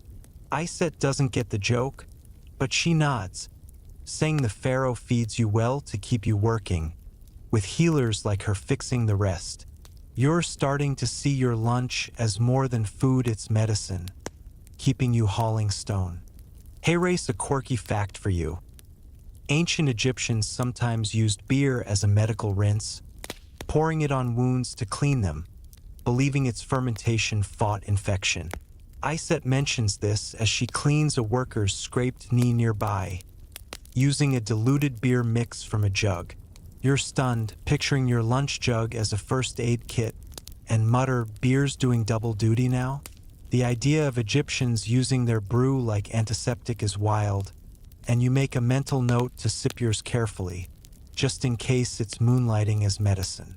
You're grateful for the honey, though, and hope your cut doesn't need a beer bath. You wander outside, your hand bandaged and your arm less sore, the garlic's burns still lingering. The village is in full swing, workers heading to the ramps, fishermen hauling nets, gardeners tending plots. You think about your diet flatbread, fish, onions, dates, beer, and how it's kept you going through blisters and heat. Iset's words stick with you. Food isn't just fuel, it's healing, a shield against the desert's toll. You pass the water station, where jugs glisten, and the bakery, where bread stacks high. The village's food web, Nile, gardens, sheds feels like a health plan, every bite a step toward strength. Lunch is my superhero, you whisper, flexing your bandaged hand, feeling tougher than yesterday. You visit the communal eating area, where a few workers linger, nibbling flatbreads or sipping beer. You share your garlic clove's fate, and they laugh, offering stories of Iset's cures, onion poultices for sprains, lentil broth for fevers. One worker swears chewing leeks saved him from a cough, and you're starting to see the village as a giant kitchen pharmacy. Every meal a dose of health. You think about the festival's goat, the market's dates, the stew's lentils, all part of a system that keeps you upright. Vikings had blood bread, Egyptians have garlic power, you mutter, grinning. The workers nod, passing you a fig, and you chew its sweet seeds, feeling the village's care in every bite. Let's talk about the historical debate. Scholars still argue over how effective the workers' diet was at preventing illness and whether medical care was universal or prioritized for skilled laborers. Some point to healthy skeletons and medical tools at Giza to argue the diet rich in grains, fish, and vegetables kept most workers fit, with healers treating common injuries. Others cite evidence of arthritis or infections in bones, suggesting diet alone wasn't enough, and care might favored higher status workers. Historians love to debate this, analyzing food residues and medical texts for clues.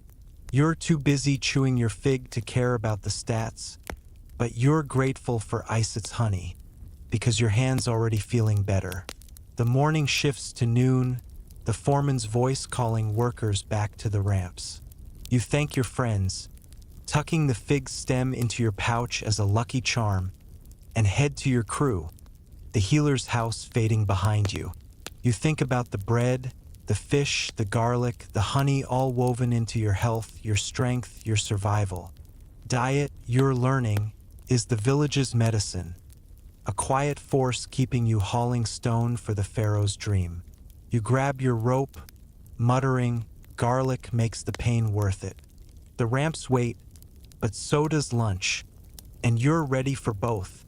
Dreams of healing bites simmering in the rising heat. You're weaving through the workers' village at Giza, the evening air soft and cool as torchlight flickers across the mud brick houses.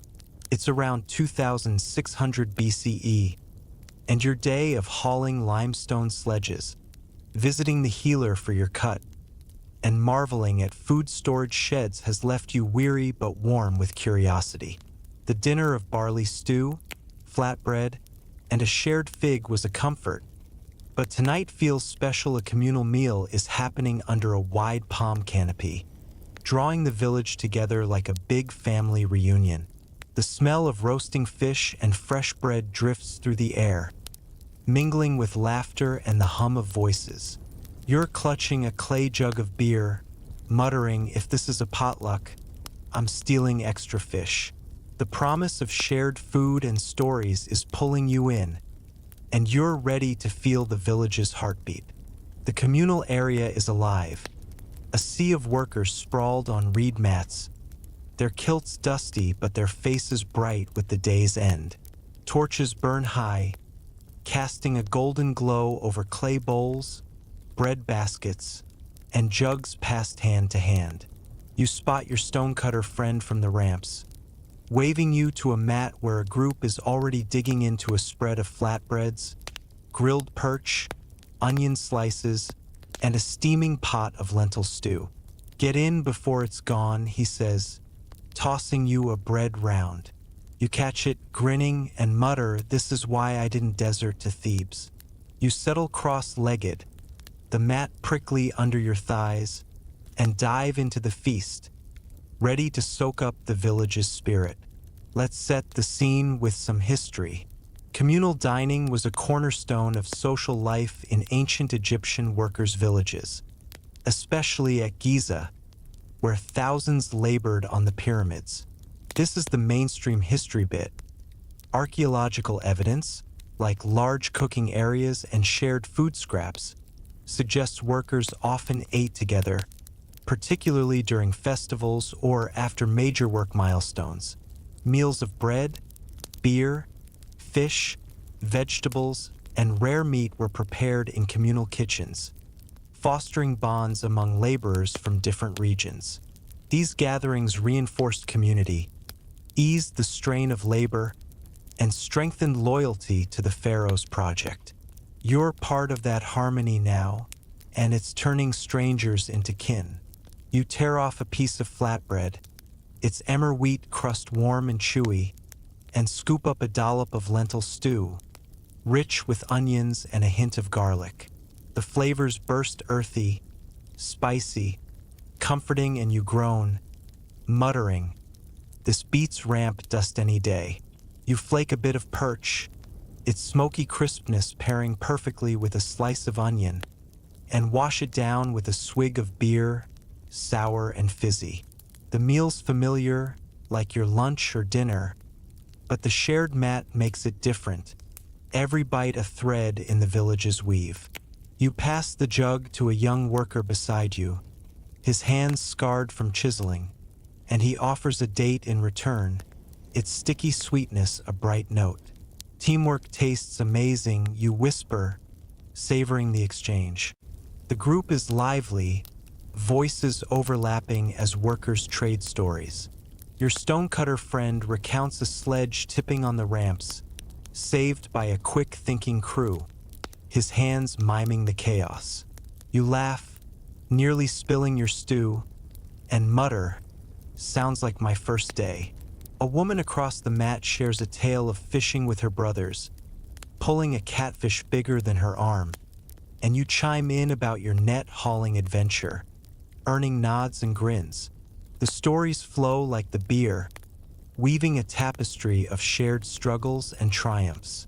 You're struck by the warmth, the way a meal turns a crowd into a family, and you mutter, this is better than any tavern. Hey Race, a quirky fact for you. Ancient Egyptians sometimes marked communal meals with small clay tokens, traded for portions or as keepsakes, like ancient tickets to a feast. You notice a boy passing out tiny, stamped clay discs, each etched with a fish or loaf. Your friend says they're for tracking rations, but some workers keep them as luck charms. You tuck one in your pouch, its rough edge cool against your fingers, and mutter, "My souvenir for surviving the ramps." The idea of Egyptians using tokens like party favors is charming, and you make a mental note to show it off tomorrow, maybe barter it for an extra onion. You lean back, bowl empty, and watch the village under the canopy. Families share mats nearby, kids nibbling flatbreads while elders spin tales of Nile gods. A group of fishermen sing a low, rhythmic chant, their voices blending with the fire's crackle. You try a new trick, crumbling fish into your beer jug for a mushy stew. A tip from lunch, the soggy but savory, and you mutter Egyptians invented soup hacks.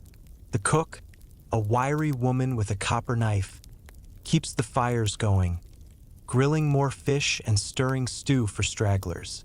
You're awed by the effort baking, brewing, fishing, gardening, all for this shared moment.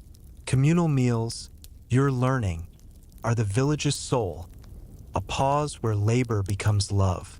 The crowd shifts and you notice overseers on a raised mat, their portions slightly larger, maybe with a fig or two extra. You roll your eyes, muttering, "Ranks got perks." Your friend shrugs, saying they organize the feasts so they earn it. You're not convinced, but the shared bread on your mat feels fairer. Every worker equal in the torchlight.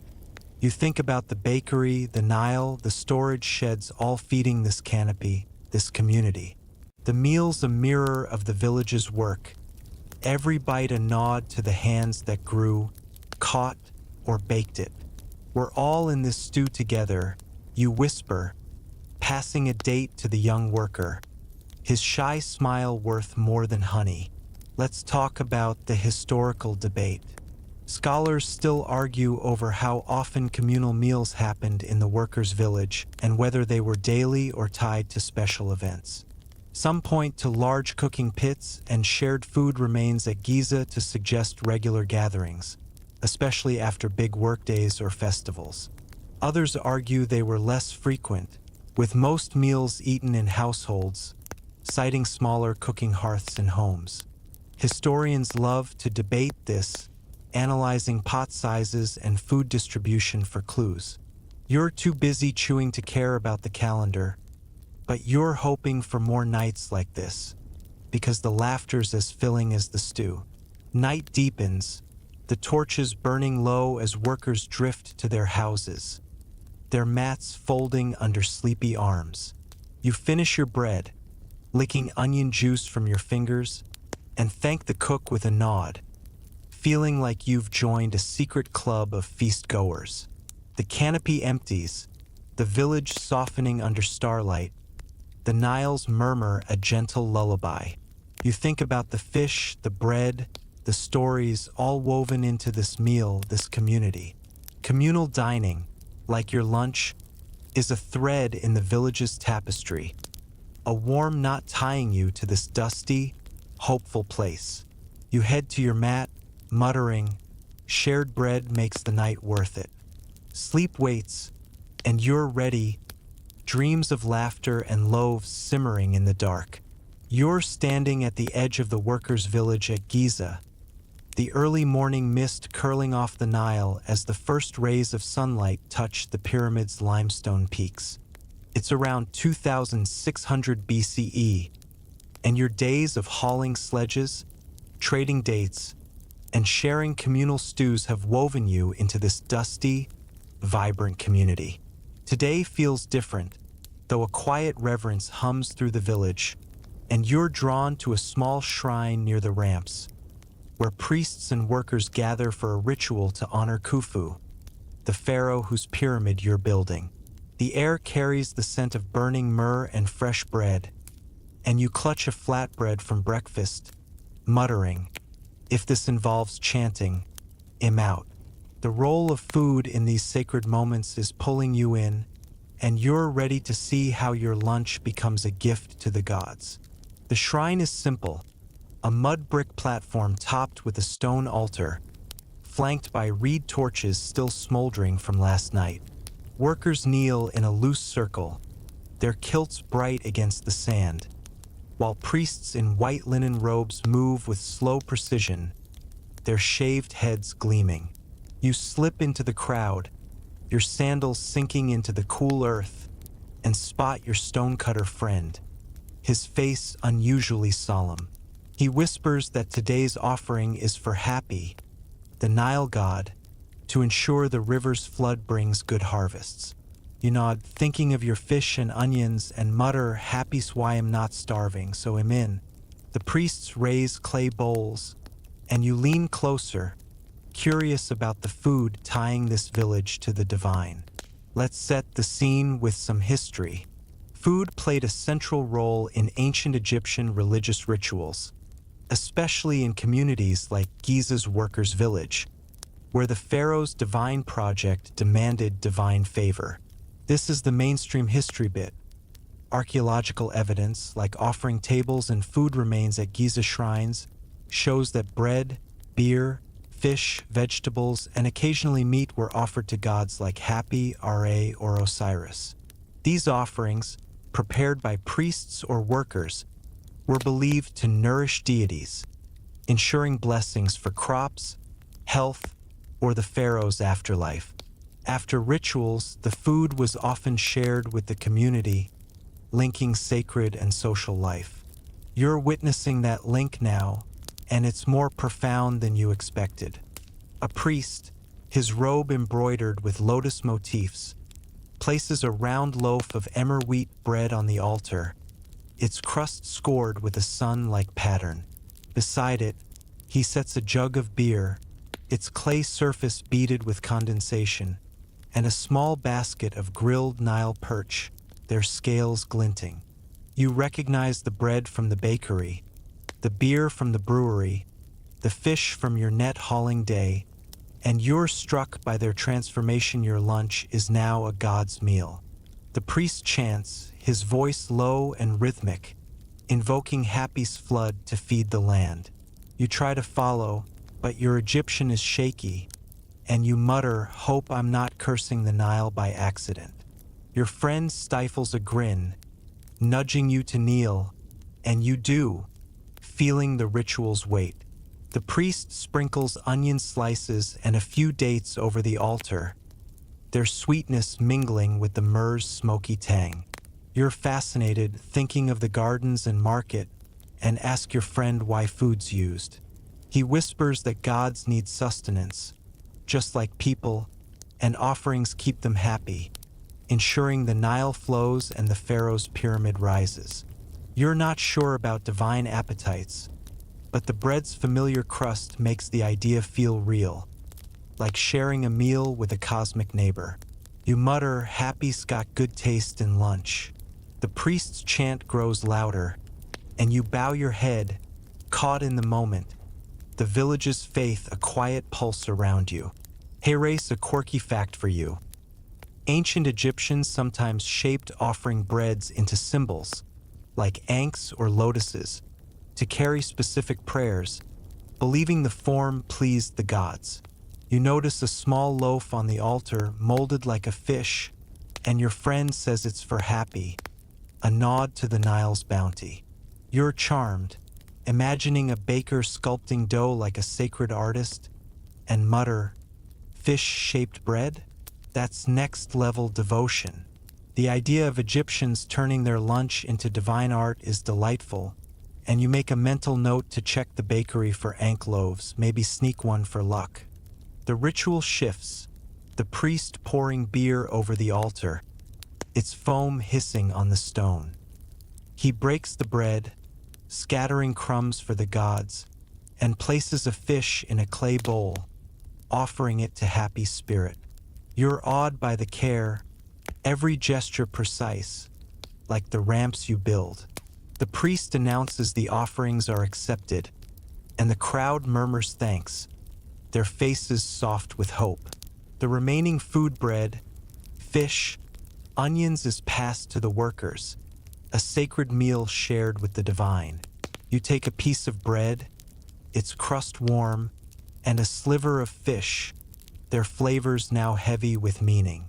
You chew slowly, muttering, "This is lunch with a side of eternity." The village feels closer, bound by this act of giving and receiving. You sit back, watching the crowd disperse, some carrying bread to their families, others lingering to pray. Your friend tells you the ritual's food comes from the same stores that feed your lunch, a portion set aside for the gods.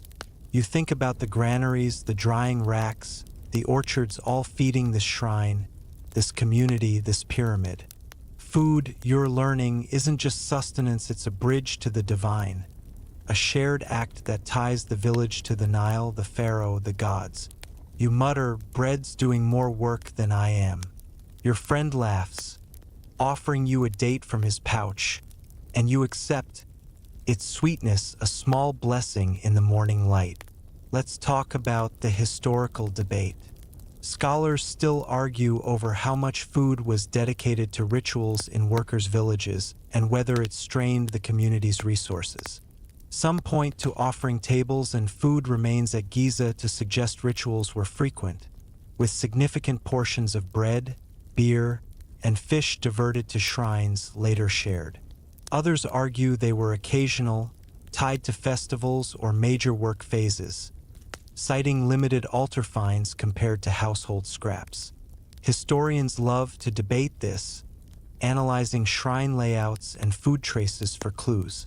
You're too busy chewing sacred bread to care about the budget, but you're grateful for the shared fish, because it's making this ritual unforgettable. The morning moves on, the foreman's voice calling workers to the ramps as the mist burns away. You thank your friend, tucking the date's pit into your pouch as a keepsake, and head to your crew, the shrine's calm lingering. You think about the bread, the fish, the beer, all offered and returned, a cycle of giving that binds this village. Sacred offerings, like your lunch, are a thread in this tapestry, a quiet prayer for the Nile's flood, the pharaoh's dream. You grab your rope, muttering, "Happy spread makes the day worth it." The ramps wait, but so does lunch, and you're ready for both. Dreams of altars and offerings shimmering in the rising heat. You're perched on a low hill overlooking the workers' village at Giza, the evening sky ablaze with pinks and purples as the sun dips behind the pyramid's jagged silhouettes. It's around 2600 BCE, and you're months in this ancient Egyptian world hauling limestone, fishing the Nile, harvesting onions, sharing stews, and offering bread to gods have woven you into its dusty, vibrant heart. You're holding a flatbread, its emmer wheat crust still warm, paired with a grilled Nile perch and a drizzle of honey from a rare trade. As you chew, the flavors spark memories of every meal here, and you're reflecting on how this food, born of the Nile's bounty, echoes in the modern Middle East, from falafel to flatbreads. Egyptians started the food truck vibe, you mutter, smiling, ready to trace this culinary thread across millennia. The village sprawls below, its mud brick houses glowing under torchlight, the Nile glinting like a silver vein.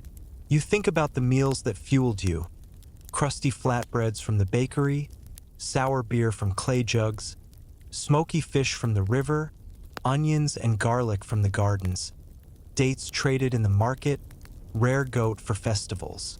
Each bite was a piece of the village's labor fields, nets, ovens, hands, and a gift from the Nile's flood. You've lived their cycle, from planting to preserving, eating to offering, and now you see its shadow in the future, in the pita and hummus of modern Cairo, the falafel stands of Amman. This lunch built more than pyramids, you whisper, tearing off a piece of bread, its grit a taste of eternity. Let's ground this in some history. Ancient Egyptian cuisine, especially the workers' diet at Giza, laid roots for much of Middle Eastern food culture. This is the mainstream history bit. Archaeological finds show a diet of flatbreads, beer, fish, vegetables like onions and garlic, and fruits like dates, which evolved over centuries but influenced regional staples. Egyptian flatbreads, made from emmer wheat or barley, are ancestors to modern pita and laffa, while pulses like lentils in your stews prefigure dishes like koshari. Fish drying and vegetable preserving techniques shaped Middle Eastern meze, and honeyed fruits echo in baklava's sweetness. The communal dining you've shared lives on in family feasts across the region, tying past to present. You're tasting that legacy now, and it's deeper than you imagined. You think back to the moments that defined your meals. The first flatbread you ate, gritty but filling, now feels like a cousin to the pita you've grabbed at modern markets, warm and chewy. The beer, sour and thick, hints at ancient brews that inspired Middle Eastern drinks like boza, a fermented grain sip. Your grilled perch, wrapped in bread with onions, could be a proto-shawarma, its smoky simplicity reborn in street food stalls. The garlic you chewed for health, prescribed by the healer, lives in tum, the creamy spread slathered on falafel wraps.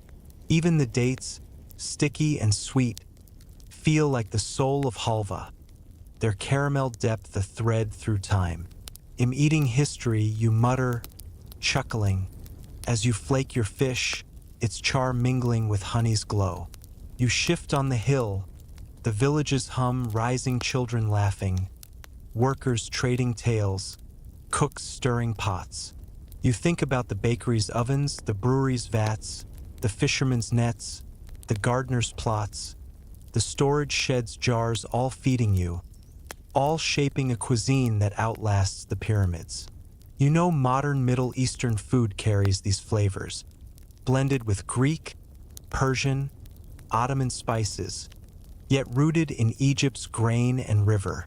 Falafel, born of fava beans you've eaten as lentils, feels like a nod to your village's cooks.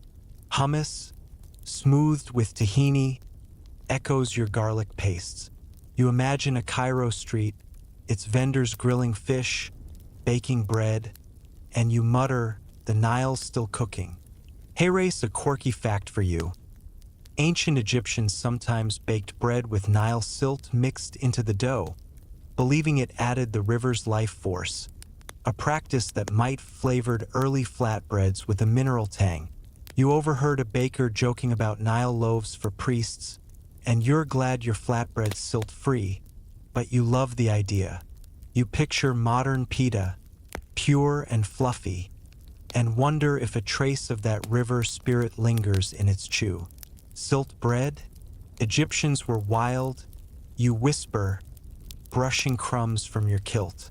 The thought of baking with river mud is bizarrely poetic, and you make a mental note to try a modern flatbread, maybe taste the Nile's ghost. You think about the communal meals, the shared mats where you laughed over stew, swapped dates, passed jugs. That spirit lives in Middle Eastern hospitality, where no table is complete without bread. No guest leaves hungry. You see your healer's garlic, your fisherman's perch, your market's figs, all reborn in meze plates, where dips and bites tell stories of trade and time. The rituals you saw, offering bread to happy, echo in breaking bread at iftar, a sacred act of sharing. Your lunch, your dinner, your village's food is a seed, sprouting across centuries, feeding millions beyond the pharaoh's dream. We're all eating Egyptian, you mutter, the honey's sweetness lingering, tying you to a future you'll never see. Let's talk about the historical debate. Scholars still argue over how directly ancient Egyptian cuisine shaped modern Middle Eastern food versus how much came from later influences like Persian or Islamic traditions. Some point to consistent use of grains, pulses, and fish in archaeological finds to argue Egypt's diet was a foundation, carried by trade and migration. Others suggest Greek, Roman, and Ottoman cuisines blended heavily, diluting Egypt's role, citing recipe changes over time. Historians love to debate this, analyzing food residues and trade routes for clues. You're too busy chewing to care about the mix, but you're grateful for your flatbread, knowing it's a bite of history that's still alive.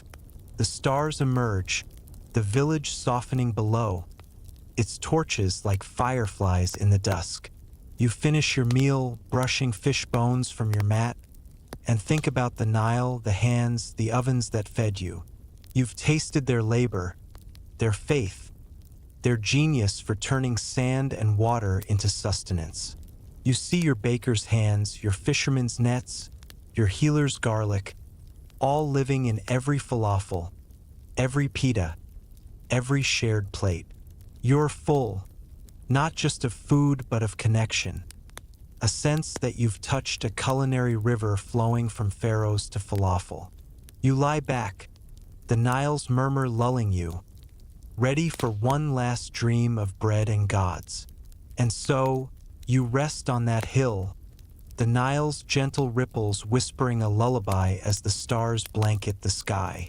The taste of flatbread lingers, warm and gritty, like a memory of the village's fires, the hands that kneaded, the river that gave. You feel the weight of their story, a tapestry of bread, fish, and honey, stretching from this ancient sand to distant tables, where falafel crumbles and pita warms. The pyramids fade, their stones soft in the dusk, and you're drifting now, held by the quiet hum of the Nile, the soft promise of tomorrow's meal. Let the stars guard you, let the river sing, let the world turn gently as you sink into peace. Good night, traveler. May your dreams be as sweet as a honey date.